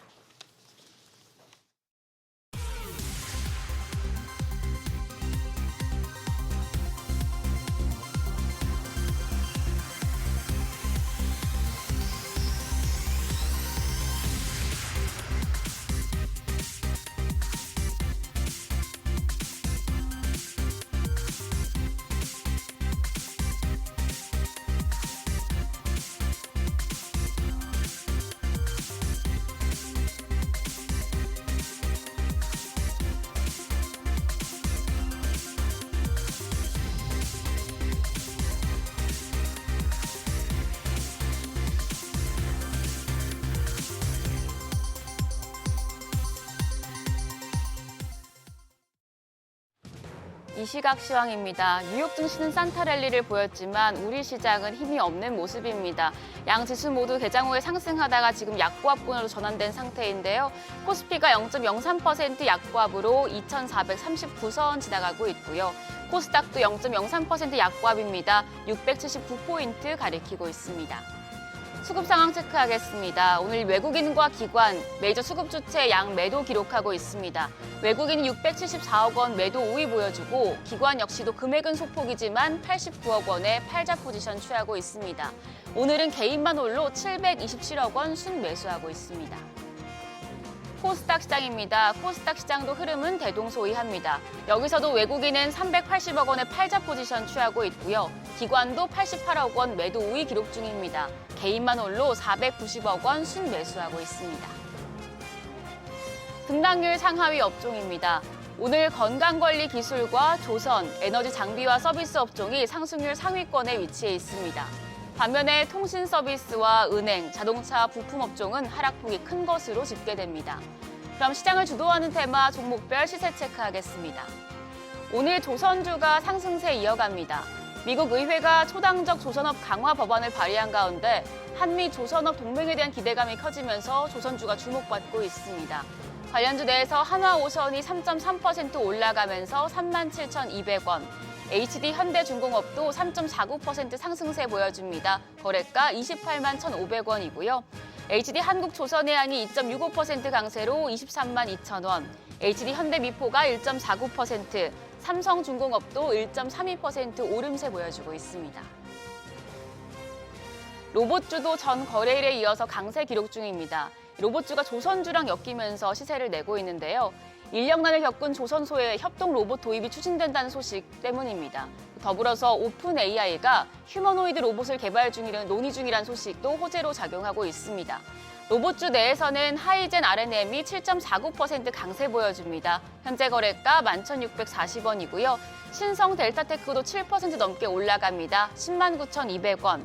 KNR 시스템이 8.13% 강세 보여주면서 6,690원에 거래되고 있고요. 그 밖에 뉴로메카가 5.67% 상승 흐름 보여주며 거래가 27,950원. 티라요텍 역시도 3.51% 오름세 기록 중입니다. 의료기기 관련주도 강한 모습 보여주고 있습니다. 신규 상장한 종목의 영향을 받고 있는데요. 소화기 내시경 시술기구 전문기업인 파인메딕스가 공모가 대비해서 100% 이상 오르면서 화려하게 데뷔를 한 모습입니다. 현재 거래가는 29,900원대고요. 그 밖에 의료기기 관련주 내에서는 PNS 미케닉스가 17.23% 급등합니다. 현재 거래가 1340원. 미래컴퍼니가 6.24% 오름세 보여주고 있고 SGS 헬스케어가 2.45%, 프로티아가 3.27% 상승세 시현 중입니다. 마지막으로 영화 관련주들도 소폭씩 오르고 있는데요. 오늘 넷플릭스 오징어 게임 2가 전 세계에 공개되는 데 따라서 기대감이 모아지고 있습니다. 영화 관련주 내에서는 오징어 게임 관련주로 분류가 되는 덱스터가 3.53% 상승합니다. 현재 거래가 1,550원이고요. 지금 CJ ENM은 보합권으로 전환이 된 상태이고 뉴가 0.69% 상승하면서 2,190원, 쇼박스가 0.38% 강세로 4,005원, 그밖에 바른소는 보합입니다. 자, 오늘 시장 일단 힘이 없는 모습인데 오늘 장에서 눈여겨볼 업종 어떤 게 있을지 그리고 시장 대응 전략까지 알아보겠습니다. 오늘은 SBS 비즈 5스타 이동우 전문가 전화로 연결돼 있습니다. 안녕하세요. 네, 안녕하세요. 네, 여러 산업 내 인력난과 임금 상승의 대안으로 로봇이 주목받고 있습니다. 특히 조선소가 로봇업계 새 시장으로 떠오르면서 오늘 관련주들도 좋은 흐름 보여주고 있는데 일단 내용부터 짚어주시죠. 네, 로봇 업종이 수주 호황을 누리고 있는 조선소에서 관심을 받고 있고 트럼프 2기 행정부에서도 기대감을 보이면서 이번 주 재차 반등세를 좀 보이고 있습니다. 조선업계에서 선박 수주는 늘고 있지만 생산 인력 감소와 생산 비용 증가로 협동 로봇에 대한 관심과 도입이 빨라지면서 강세를 좀 보이고 있는데요. HD 현대사모는 국내 조선업계 최초로 사업장에 협동 로봇을 도입했고 선체 용접이 가능한 협동 로봇을 활용해서 생산성을 높이기 위해서 글로벌 1위 덴마크 유니버셜 로봇과 함께 국내 레인보우 로보틱스에 공급 요청을 한 상태이고요. 뉴로메카는 지난 6월에 특화 협동 로봇 옵티 12대를 공급하면서 3사가 협동 로봇으로 50대 이상 운영 중입니다. 이 외에 HD 한국조선해양, HD 현대중공업, HD 현대미포 등 HD 현대조선 계열사가 도입 계획을 세우고 있고 삼성중공업과 하나오션도 관심도가 높아지고 있는 상태입니다. 현재 조선사들은 3년 이상의 일감을 쌓은 데다가 트럼프 2기 이후에 추가 수주 기대감도 크기 때문에 로봇업과의 협력도 커질 것으로 기대가 되고요. 또한 트럼프 2기 행정부에서도 기업 규제 완화와 함께 정부 효율화 수장으로 테슬라 CEO 머스크가 발탁되면서 로봇 기술 개발 상용화에 긍정적인 상태이고요. 트럼프의 불법 이주 노동자 추방 공약과 함께 자동화 수요를 가속화할 것으로 보여서 로봇의 수요 증가가 예상되는 만큼 로봇 관련주에 관심을 둘 필요가 있다고 보여집니다. 네, 그럼 전문가님께서는 로봇 관련주 중에서 어떤 종목 좋게 보시나요? 네, 탑픽으로는 레인보우 로보틱스와 SPG를 좀 보고 있는데요. 레인보우 로보틱스는 한국 최초로 인간형 이족 보행 로봇인 휴보를 만들었고 협동 로봇 및 천문 관측용 마운트 시스템을 개발하고 있는 업체로 로봇 핵심 기술을 기반으로 초정밀 지향 마운트를 개발했고요. 최근에는 군사용 로봇으로도 활용할 수 있는 마운트를 개발했고 외과용 의료기기 전문 제조 전문 기업인 이롭과 협력해서 차세대 의료용 개발을 본격화하기로 하면서 사업 영역 확장에 좀 나선 상태입니다. 그리고 삼성전자가 2대 주주로 14.71% 지분을 좀 보유하고 있어서 뒷배경이 탄탄한 만큼 개발 본격화와 수익성 전환에도 좀 유리한 기업인데요. 기술적으로는 올해 3월 이후에 하락을 하다가 11월부터 반등이 좀 나왔고요. 다시 이번 주에 급등세를 보이면서 하락 추세 상단 돌파 직전까지 위치해 있습니다. 거래량 급증과 함께 돌파 시에는 17,000원대 목표가를 좀 두시고요. 17만 원대 목표가를 1차로 두시고 저가는 14만 5천 원대 부근 그리고 선절가는 13만 5천 원을 제시해 드리도록 하겠습니다. 두 번째는 SPG인데요. 정밀 제어용 기어드 모터 및 감속기 생산 판매하는 업체로 이 기어드 모터는 소형 모터에 기어박스 세트를 부착해서 무거운 물건을 운반하거나 들어올릴 수 있는 강력한 동력을 제공하기 때문에 자동화 시스템이나 협동 로봇에는 필수적인 좀 부품으로 알려져 있습니다. 삼성과 LG의 최첨단 LCD PDP뿐만 아니라 미국의 GE사에도 공급하고 있고요. 올해는 신제품 브러시리스 DC 모터로 기존 효율보다 조금 높고 그리고 소음을 줄이고 수명을 길게 만든 상태로 향후 자동화 시스템화가 더 확장될 경우에는 SPG의 기어드 모터 실적 기대감도 높아질 것으로 예상이 됩니다. 기술적으로는 똑같은 모습인데 최근까지 하락 추세를 보이다가 하락 추세 상단에 최근 반등과 함께 올라왔고요. 향후 로봇주들이 내년 초 CES와 트럼프 2기 기대감에 추가 거래량이 급증한다면 1차적으로는 2만 5천 원을 목표가로 두시고 저가는 2만 1천 원에서 2만 원대 그리고 선절가는 1만 9천 원을 제시해 드리도록 하겠습니다. 네, 오늘 시장 전반적으로 힘이 빠져 있는 가운데 테마가 있는 종목들로만 매기가 쏠리고 있는데요. 포트폴리오 전략 어떻게 가져가면 좋을까요? 최근에 이제 반등 분위기가 조금 더 지속되는 데는 크게 무리가 없을 것 같습니다. 다만 주중에 성탄절과 연말까지 해외 증시 징검다리 휴장에 거래량이 한산한 모습이 예상이 되는 만큼 국내 증시는 조금 더 힘을 미국 장과는 좀 다르게 가져갈 것으로 예상이 되고요.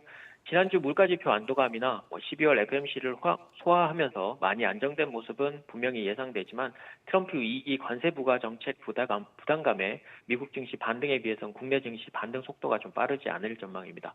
국내는 가장 문제점으로 꼽히는 원달러 환율이 1,450원대 이상을 유지하고 있는 점도 외국인 대형주 매수세 부재로 발목이 잡힌 상태이고요. 트럼프 2기 집권 전까지는 이제 강세 업종과 일부 테마주 위주로만 포트폴리오를 구성하시는 게 좋을 것 같습니다.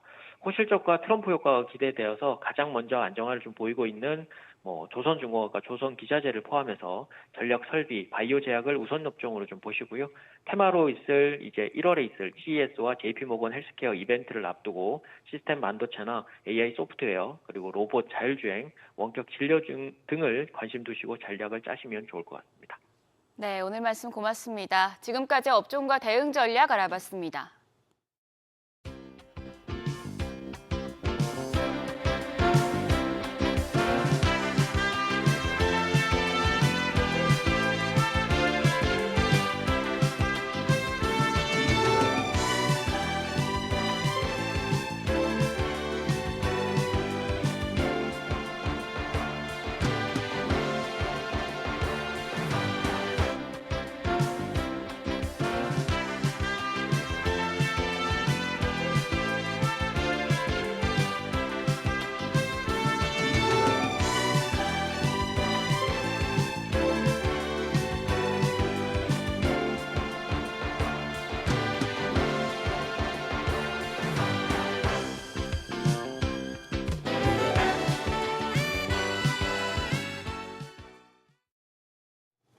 네, 요즘 글로벌 시장에서 가장 핫한 원자재 재테크 정보, 원자재 투자 포인트에서 자세하게 다뤄드립니다. 네, 오늘은 키움증권 심수빈 애널리스트 전화 연결되어 있습니다. 안녕하세요.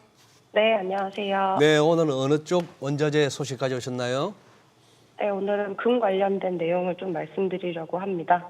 최근에 비상계엄 선포와 전국으로 인해서 이제 국내 금융시장의 불안감이 좀 고조되는 모습을 보였는데요. 이에 안전자산으로 꼽히는 금에 좀 투자금이 몰리고 있습니다. 오늘은 이제 국내 정치적 불확실성이 완전하게 해소되지 않은 상황에서 금값의 상승 랠리가 내년에도 이어질 수 있을지 짚어드리도록 하겠습니다. 네, 올해 재테크 시장 최대 승자는 이제 미국 주식 그리고 금에 베팅한 투자자들이라고 하는데 특히 금은 미국 주식보다 수익률도 높다면서요. 네, 금가격 같은 경우는 이제 연초에 온스당 한 2,070달러 선이었는데 이게 최고치를 찍었던 게 한 2,800달러 선까지 올라가면서 30% 이상의 사실 수익률을 좀 기록을 하기도 했고요. 최근에 조정세를 좀 보이고 있지만 사실 연초 대비 한 26% 올라간 모습을 보였습니다. 동기간 S&P 500 같은 경우 4,000포인트대에서 6,000포인트대로 올라가면서 27%의 상승률을 기록했기 때문에 올해 가장 이제 퍼포먼스가 좋았던 자산 중에 하나가 금이 좀 된다라고 보시면 될 것 같습니다. 네. 통상적으로 시장에서 이렇게 오랫동안 내려왔던 하나의 전통적인 논리라 할까요? 달러 오르면은 원자재 가격 내린다. 같은 논리로 금값도 내린다. 또 이제 위험 자산이 뭡니까? 위험 자산이 올라가면 안전 자산은 내려간다. 위험 자산 주식 시장이 막 이렇게 화랑을 띠면은 안전 자산의 대표적인 채권이나 금은 또 가격이 떨어진다. 이런 쪽이었는데 이게 금년에는 무너졌단 말입니다. 주식도 올라가고 그리고 금은 금대로 오르고 달러는 달러대로 강하고 그 이유가 뭐라고 보십니까? 저는 약간 그 이유를 지금 안전자산 수요랑 인플레이션 해지 수요가 모두 자극을 좀 받고 있기 때문이다라고 생각을 하고 있는데요. 이걸 조금 그 이유를 살펴보면은 결국 대외 불확실성이 높아진 점들이 아무래도 이러한 현상을 만들어냈다라고 생각을 하고 있습니다. 아무래도 이제 러시아 우크라이나 사태라던가 중동 정세라는 부분들이 계속해서 지정학적 불안을 좀 자극을 하면서 안전자산 수요를 좀 자극을 했고요. 이러한 부분들이 아무래도 이제 달러랑 금이랑 좀 같이 강세로 좀 가는 흐름을 보였던 이유다라고 생각을 하고 있습니다. 그 외에 이제 위험자산과 안전자산이 좀 같이 갔다라는 부분들은 아무래도 주식시장이랑 이제 금이랑 모두 아무래도 물가가 올라가는 시기에는 이제 통화 가치에 대한 부분들이 좀 우려가 높기 때문에 이거를 좀 방어할 수 있는 투자자산에 대한 관심이 좀 높아질 수 있다라고 생각을 하고 있고요. 그런 측면에서 주식에 대한 투자 수요와 이제 금에 대한 투자 수요가 함께 좀 같이 갔다라고 해서 이렇게 좀 생각을 해보시면 좋을 것 같습니다. 네, 이번 올해 마지막 이제 FOMC에서 연준이 예상보다 적은 두 차례 금리 인하를 좀 시사하면서 지금 달러 강세 흐름이 더 심화되고 있는 것 같은데 그럼 금 가격에는 어떤 영향을 미치게 될까요? 일단 최근에 금 가격이 올라갔던 이유 중에 하나가 미 연준의 금리 인하 기대라는 부분들이 있었기 때문에 금리 인하 횟수에 대한 하향 조정이라는 부분들이 사실 통화 정책에 대한 불확실성을 좀 자극을 하면서 금에 대해서 좀 가격 조정 요인으로 충분히 좀 작용을 할 수 있다라고 생각을 하고 있습니다. 그렇지만 이제 미국 연준의 금리 인하 기조의 변화가 부재하고요.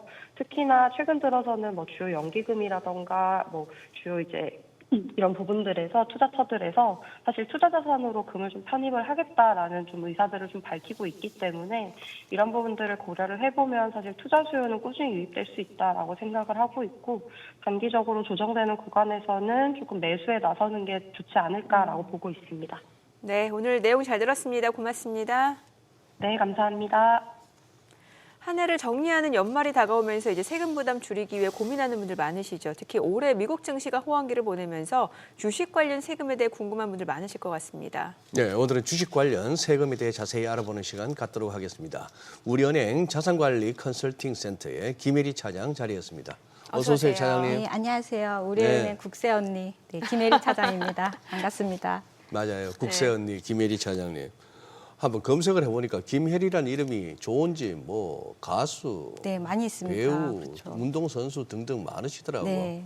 그중에 국세 언니. 네, 그래도 국세 언니는 저 혼자입니다. 국세 언니 혼자. 네. 지난번 출연하시고 이제 한 달 됐나요? 네, 맞습니다. 오늘 이제 국세 쪽은 아니고. 네, 이번에도 국세인데요. 주식 이것도 양도소득세. 국세구나. 네, 국세에 해당이 됩니다.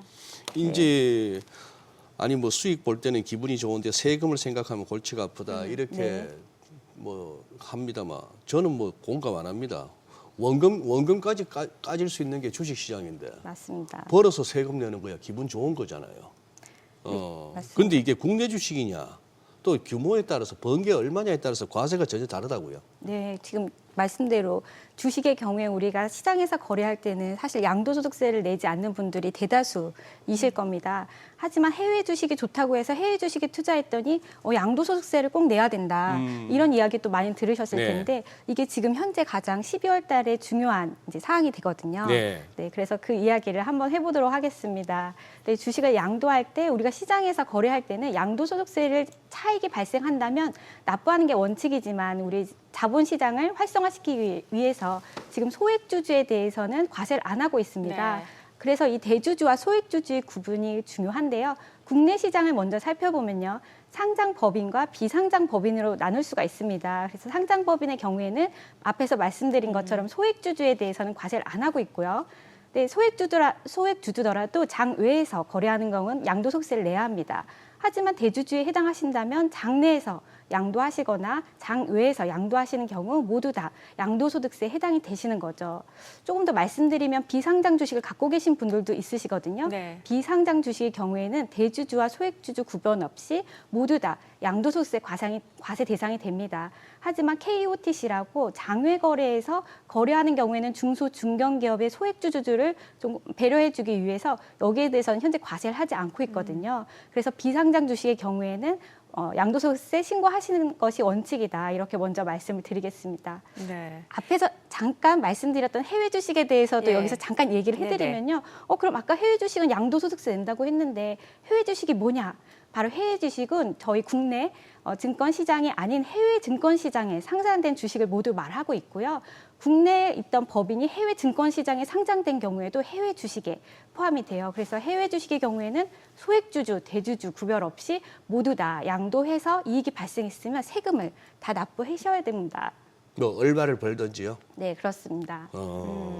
그럼 일단 이제 국내 주식 같은 경우는 이제 상장법인 양도소득세 소액주주는 이제 세금을 안 내도 되는데 대주주에 해당이 되면 세금을 내야 된다라는 네. 말씀 주셨으니까 이 대주주의 범위를 좀 알아야 될 것 같고 이 대주주냐 아니냐를 좀 판정하는 시기도 좀 중요하겠네요. 네, 맞습니다. 그래서 지금 대주주를 판정하는 시기가 예. 대부분의 법인이 12월 31일이 사업연도 말이거든요. 네. 이 사업연도 말 기준으로 대주주를 판정을 합니다. 그래서 이제 말씀을 드려보면요. 지금 현재 시가총액 50억 기준으로 50억 이상이 되시면 다 대주주에 해당이 되고요. 이 내용도 24년도부터 해당이 되고 그 이전에는 10억 원이었거든요. 어허. 이 기준이 완화가 됐다. 그래서 대주주 요건이 완화가 돼서 소액주주들이 이제 50억이 안 되시는 분들은 네, 양도해도 세금이 없으신 거죠. 하지만 이 지분율 기준이 시장마다 조금 다른데요. 코스피 시장은 1%만 해당이 돼도 대주주에 해당이 되고요. 그다음에 코스닥 시장은 2%, 코넥시 시장은 4%의 지분율 이상이 되시면 네. 네, 대주주에 해당이 되고 이 지분율과 또 시가총액 기준은 둘 중에 하나만 해당이 되셔도 대주주에 해당이 됩니다. 따라서 이 기준의 요건에 충족하는지를 잘 아셔야지 내가 양도소득세 신고 대상인가 판단하실 때 중요하겠습니다. 네, 조금 더 말씀드리면 이 50억 기준은요. 네. 금액 기준이기 때문에 12월 30일 아까 말씀드렸잖아요. 이게 올해 양도를 하더라도 직전 사업연도 말 법인이 직전 사업연도 말에 이 대주주 시가총액 50억을 갖고 있느냐 이것을 판단하는 것이 사실 좀 어렵습니다. 네. 왜냐하면 제가 올해 양도를 했는데 올해 양도했을 때는 50억이 안 됐는데 직전 사업연도 말에는 50억이 됐다. 그럼 올해 양도하는 거는 다 양도소득세 대상이 되시거든요. 그리고 이 지분율 기준도 조금 더 말씀을 드리면은 지분율이 직전 사업연도 말에 1%에 해당이 안 됐습니다. 하지만 연도 중에 제가 취득을 하면서 1%에 한 번이라도 터치를 하게 되면 그 해에는 이제 그 이후에 1% 이후에는 계속 양도소득세 과세 대상이 되시기 때문에 이 금액 요건과 지분 요건을 잘 알아두시는 게 좋을 것 한 같습니다. 번이라도 터치하게 되면 네, 지분율 기준은 좀 더 엄격하다 이렇게 볼 수가 있겠습니다. 한번 1% 이상 갔다가 네, 다시 좀 아니면 줄든지 해도 그래도 대주주다. 네, 계속 맞습니다. 대주주 대상이다. 네, 그 1%를 취득한 이후부터 양도하시는 경우에는 그 해 사업연도에는 대주주에 해당되시는 거죠. 뭔 여기에 뭐 낙인 나가웃 조건이 막 들어오고 이럽니까? 한 번만 하면은 막 기다 이러면은 네, 그 대주주 요건에서는 지분율 기준을 좀 더 타이트하게 보고 그러네요. 있다 이렇게 볼 수 있겠어요.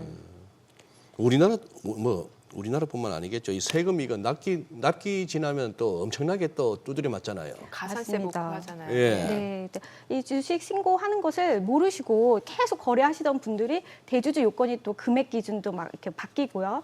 지분율 기준도 바뀌기 때문에 모르셨다가 나중에 신고 기간을 놓치게 되면은 가산세 문제가 있습니다. 그래서 내가 납부해야 될 금액뿐만 아니라 납부 불성실 가산세 뭐 1년에 8.03% 그리고 또 신고 불성실 가산세도 20%가 있기 때문에 이 신고 기한이 중요한데요. 신고 기한을 말씀드리면은 상장 주식의 경우에는 비상장 주식과 동일하게 연도 중에 계속 양도를 하시더라도 이 상반기, 하반기를 나눠서 2번 신고를 하게 됩니다. 그래서 상반기 1월부터 6월 신고하신 것은 양도하신 것은 그 2달 이후인 7월부터 8월 말까지 이제 2달 이후에 신고하시고 하반기에 양도하신 것은 다음해 2월 28일까지 신고를 하시면 됩니다. 근데 주식의 경우에서도 부동산 비율이 높은 특정 법인이 있어요. 네. 이런 경우에는 우리 부동산 양도하실 때 양도하시고 나서 그달 말부터 2개월 안에 양도세 신고 납부하시거든요. 일반적으로. 그런 경우와 비슷하게 이 기타 주식이라고 하는 부분도 부동산 보유 비율이 높은 주식은 양도하신 달에 말일 2개월 이내에 하시는 거죠. 근데 여기서 조심하셔야 될 경우에는 해외 주식하고 파생 상품인데요. 오늘 우리가 알아볼 해외 주식은 이 예정 신고가 없고요. 확정 신고만 있습니다. 그래서 올해 2024년도에 1년 동안 양도하셨던 부분들을 모두 합쳐서 다음 해 5월에 확정 신고만 하신다는 점이 차이가 있습니다. 그러니까 뭐 그때 내년 5월에 확정 신고를 하는데 그 전에 올해 그 특히 이제 미국 주식 하신 분들 늘어났잖아요. 네. 그러니까 올해 이제 매매를 하셨을 거란 말이죠. 네. 그런데 12월에 챙겨야 할 거 있다면서요. 네, 맞습니다. 벌써 이제 12월이 돼서 예. 우리가 올해 1년도 과세 기간이라고 해서 소득세 과세 기간이 지금 끝나고 있는데요. 네네. 막 이번에 해외 주식이 잘 돼서 양도를 하셔서 실현하신 분들이 계십니다. 네. 그런 분들은 해외 주식에 대한 꿀팁이 바로 12월까지 손실이 난 부분이 있으면 손실이 난 종목을 매도하시는 겁니다. 그래서 나 손실 난 거 계속 장기 투자하고 싶다 하시는 분들도 이때 기계에 그 매도해서 손실을 실현시키면 이익을 본 종목하고 상계 처리가 됩니다. 네네. 그래서 할 수 있는 기간이 지금 12월까지다. 어. 1월 1일부터 12월 30일이 과세 기간이라고 하거든요. 네. 소득세법 과세 기간이기 때문에 이익이 난 것만 저희가 이익을 실현하는 것이 아니라 손실이 난 것도 실현하시고 그리고 나서 같은 종목을 다시 매수하실 수도 있거든요. 예. 그렇기 때문에 손실이 발생한 것은 효자 노릇을 할 수 있기 때문에 해외 주식의 경우에서는 처분하는 것도 괜찮은 방법이 되겠습니다. 그게 효자인가요? 어쨌든 상계 처리가 되면은 그래도 네. 세금 측면에서는 효자네. 그렇죠. 다시 취득해서 또 나중에 1월 달에 상승할 수 있는 거죠. 매수하면 만약 주가 맞습니다. 움직임이 크게 그러니 없으면. 네. 내가 이거 해서 테슬라, 엔비디아로 이만큼 벌었습니다. 여기에 대해서 한 22% 정도 세금은 내는데 네. 저 보세요. 저 여기서는 터지고 있어요. 미국장에서도 터지는 종목이 네. 있어요. 이거 감안해 주세요 하려면은 그렇죠. 감안 안 된다. 팔아라. 맞습니다. 실현을 시킨다고 하거든요. 이게 평가 손실은 반영이 안 되고요. 내가 매도해서 실현이 돼서 확정된 손실만 반영이 되기 때문에 12월 안에 그 팔 수 있는 것들은 손실을 반영시키는 게 좋고요. 또 해외 주식을 보유하신 분들은 배당도 많이 받으시거든요. 배당 소득에 대해서는 금융소득으로 또 종합소득세에 합산되니까요. 2천만 원이 넘어가면 합산이 되고요. 2천만이 안 되면 이제 원천징수로 종결이 됩니다. 그걸 네. 별 기대 없이 여쭤봅니다. 혹시 2024년에는 미국장에서 많이 벌었어요. 세금 냈어요. 네. 근데 내년까지도 계속 미국에서 투자를 했는데 네. 이상하게도 2025년은 어떻게 조정이 온 네. 장이 됐어요. 네. 2025년은 연간으로 손실을 봤어요. 네. 그러면 국세청에다가 작년 낸 세금 중에 좀 돌려주세요. 환급 택도 없는 얘기인가요? 원래는 그렇게 하면 사실 좋은데요. 좋은데. 네, 저희가 아직은 주식에 대해서는 양도소득세 2월 해서 손실을 상기해주지 않고 있습니다. 그래서 말씀드린 대로 12월에 당행 연도에 같이 손실 부분만 통산이 되고 다음에 이월되지 않는다는 건 좀 안타까운 것 같습니다. 그러면 차장님, 네. 요거 전문가들 중에 일각에서 하는 얘기가 네, 미국도 마찬가지 세금 문제가 있으니까 네. 금년에 엄청나게 주식으로 벌었는데 이걸 12월에 팔고 나면은 금년에 세금을 내야 될 거 아닙니까? 맞습니다. 그래서 해넘기고 네, 1월이나 2월쯤에 정리하겠다. 그때 차익 실현 매물이 좀 많이 나올 수 있다. 이 분석이 일리가 있는 거예요, 그러면? 그렇게 세금 하시는- 측면에서? 예, 맞습니다. 일부 일리가 있는데요. 이게 연마다 과세를 하기 때문에 그러게요. 예, 그냥 좀 늦춘다는 의미죠. 맞아요. 세금 네. 납부를. 기본 공제 250만 원이 네. 있는데 그 부분을 각각 받을 수 있는 정도로 생각해 보시면 될 것 같습니다. 아하, 네. 아하. 네. 그래요. 계산 방법 어떻게 되나요? 양도소득세 계산 방법이요. 네, 그래서 말씀드린 것처럼 양도를 했을 때 손실이 발생하면 세금이 우선 없고요. 네. 네, 이익이 발생했을 때 우리가 세금을 내는 겁니다.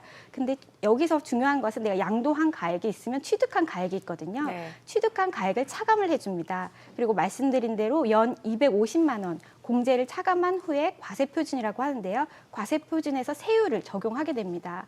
여기서 세율이 좀 다분화되어 있는데요. 보시면 해외 주식의 경우에는 20% 세율을 적용하고요. 여기에 지방소득세까지 포함되면 22%입니다. 그래서 해외 주식에 투자했을 때는 22%를 먼저 수익률이 차감된다 이런 얘기가 또 있거든요.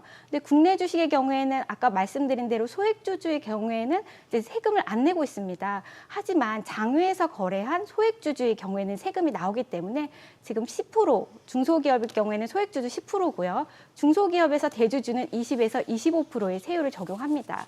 일반적으로 중소기업이 아닌 경우다. 그럴 경우에 소액주주가 20%, 그리고 대주주도 20에서 25%인데요. 여기 25%는 과세표준이 3억 원이 넘어가는 구간에 대해서 25%를 적용합니다. 하지만 또 주의하실 점이요. 대주주 중에서 또 1년 미만 보유하시고 파시는 경우에는 단기 세율도 30%가 적용되니까요. 주식 보유 기간도 대주주인 경우에는 신경 쓰셔야겠습니다. 네, 해외 주식 같은 경우에는 우리가 일반적으로 주식 세율이 10에서 30%까지가 있거든요. 그중에서 해외 주식은 그 중간이 20% 정도다라고 생각하시면 될 것 같습니다. 저 표에서 잠깐 헷갈리는 게 국내 네. 주식에서 보면은 앞서서 이제 대주주 요건에 해당되는 경우에만 지금 세금 부과잖아요. 네. 근데 저기 보면 소액주주 20%, 중소기업 이건 맞습니다. 뭐예요? 왜냐하면 아까 소액주주라고 말씀드린 경우에는 상장 주식일 경우에만 말씀드린 거고요. 예, 지금 상장. 비상장 주식일 경우에 다 포함한 세율입니다. 그러니까 이건 그럼 여기 네. 표에서 비상장 주식이라고 좀 넣어야 되겠. 맞아요. 근데 저기 양도소득세 세율은 과세 대상 요건을 충족한 이후에 충족한 경우. 세율을 따지기 때문에 상장과 비상장을 구별하지 않고 이제 예. 이때는 과세 대상 여부가 이미 결정이 됐기 때문에 그렇죠. 소액주주, 중소기업 이렇게 나눠서 왜냐면 이 표만 보면 헷갈릴 것 예, 같아서. 맞습니다. 예. 그렇지만 지금 상장 주식 주주인 경우에는 50억까지는 시가총액 종목당입니다. 네네. 과세가 되지 않는다는 점 말씀드리겠습니다. 야, 그래요. 지금 뭐 방송 시작하고 지금 뭐 1시간 45분이 넘어가는데도 우리 정민 앵커 저게 보이시는구나. 헷갈린다는 게. 아니 그러니까 지금 만약에 이제 맞습니다. TV를 딱 틀어갖고 시청하시는 분들이라면은 왜냐면 내가 대주주 상장 호호. 주식을 하는데 대주주 요건에 해당이 안 되는데 왜 네. 저게 과세가 세율이 될까 이렇게 나오죠. 헷갈릴 수 있거든요. 맞습니다. 근데 이제 과세 대상에 포함된 경우에 한해서 저렇게 표가 나온 맞습니다. 거라는 거를 대단한 네. 집중력. 예, 감사합니다. 아니 근데 저 짧게 요거는 네. 뭐 해외에서는 벌고 국내에서는 네. 터졌어요. 그런 경우가 합해 보니까 번 게 없어요. 맞아요. 이러면요 세금은. 정말 제가 세금 상담하면서 가장 안타까운 순간인데요. 이런 경우 사실 대부분입니다. 왜냐하면 국내 주식일 경우에도 대주주 이상이 되는 경우에만 우리가 세금 과세 대상이 예. 된다고 말씀드렸는데 소액주주인 경우에는 과세 대상 자체가 안 됩니다. 그래서 손실이 발생해도 이 과세 대상들끼리만 손익을 통산한다. 그렇기 때문에 국내 주식 중에 내가 소액주주로 한 2억을 손실을 보고 해외 주식으로 1억을 이익을 본 경우에 이 해외 주식 2억 원에 대해서 세금을 내야 되는 거죠. 그러게 된다. 네, 그 부분이 또 중요하겠습니다. 그러네요. 알겠습니다. 오늘 내용 잘 들었습니다. 고맙습니다. 네, 감사합니다. 네, 감사합니다. 아, 확실히 시장 힘이 없긴 한데 거래량 거래 대금 자체도 많이 줄어든 상황이고 무엇보다도 이제 매수 주체가 좀 여력이 없다 보니까 네. 뭐 시장 전체적으로는 좀 지런 횡보 장세입니다. 네, 그렇습니다. 뭐 크게 기대하기는 힘든 시기인 거는 뭐 인정하고요. 네. 저희 방송 중에 전해드린 내용과 관련해서 모든 투자 판단의 책임은 투자자분들께 있다는 점 알려드립니다. 네, 세상의 모든 돈 되는 정보 재테크 노어머니쇼 오늘은 여기서 인사드리겠습니다. 여러분의 모든 경제 SBSBG가 함께하겠습니다. 저희는 내일 오전 8시에 찾아뵙겠습니다. 고맙습니다.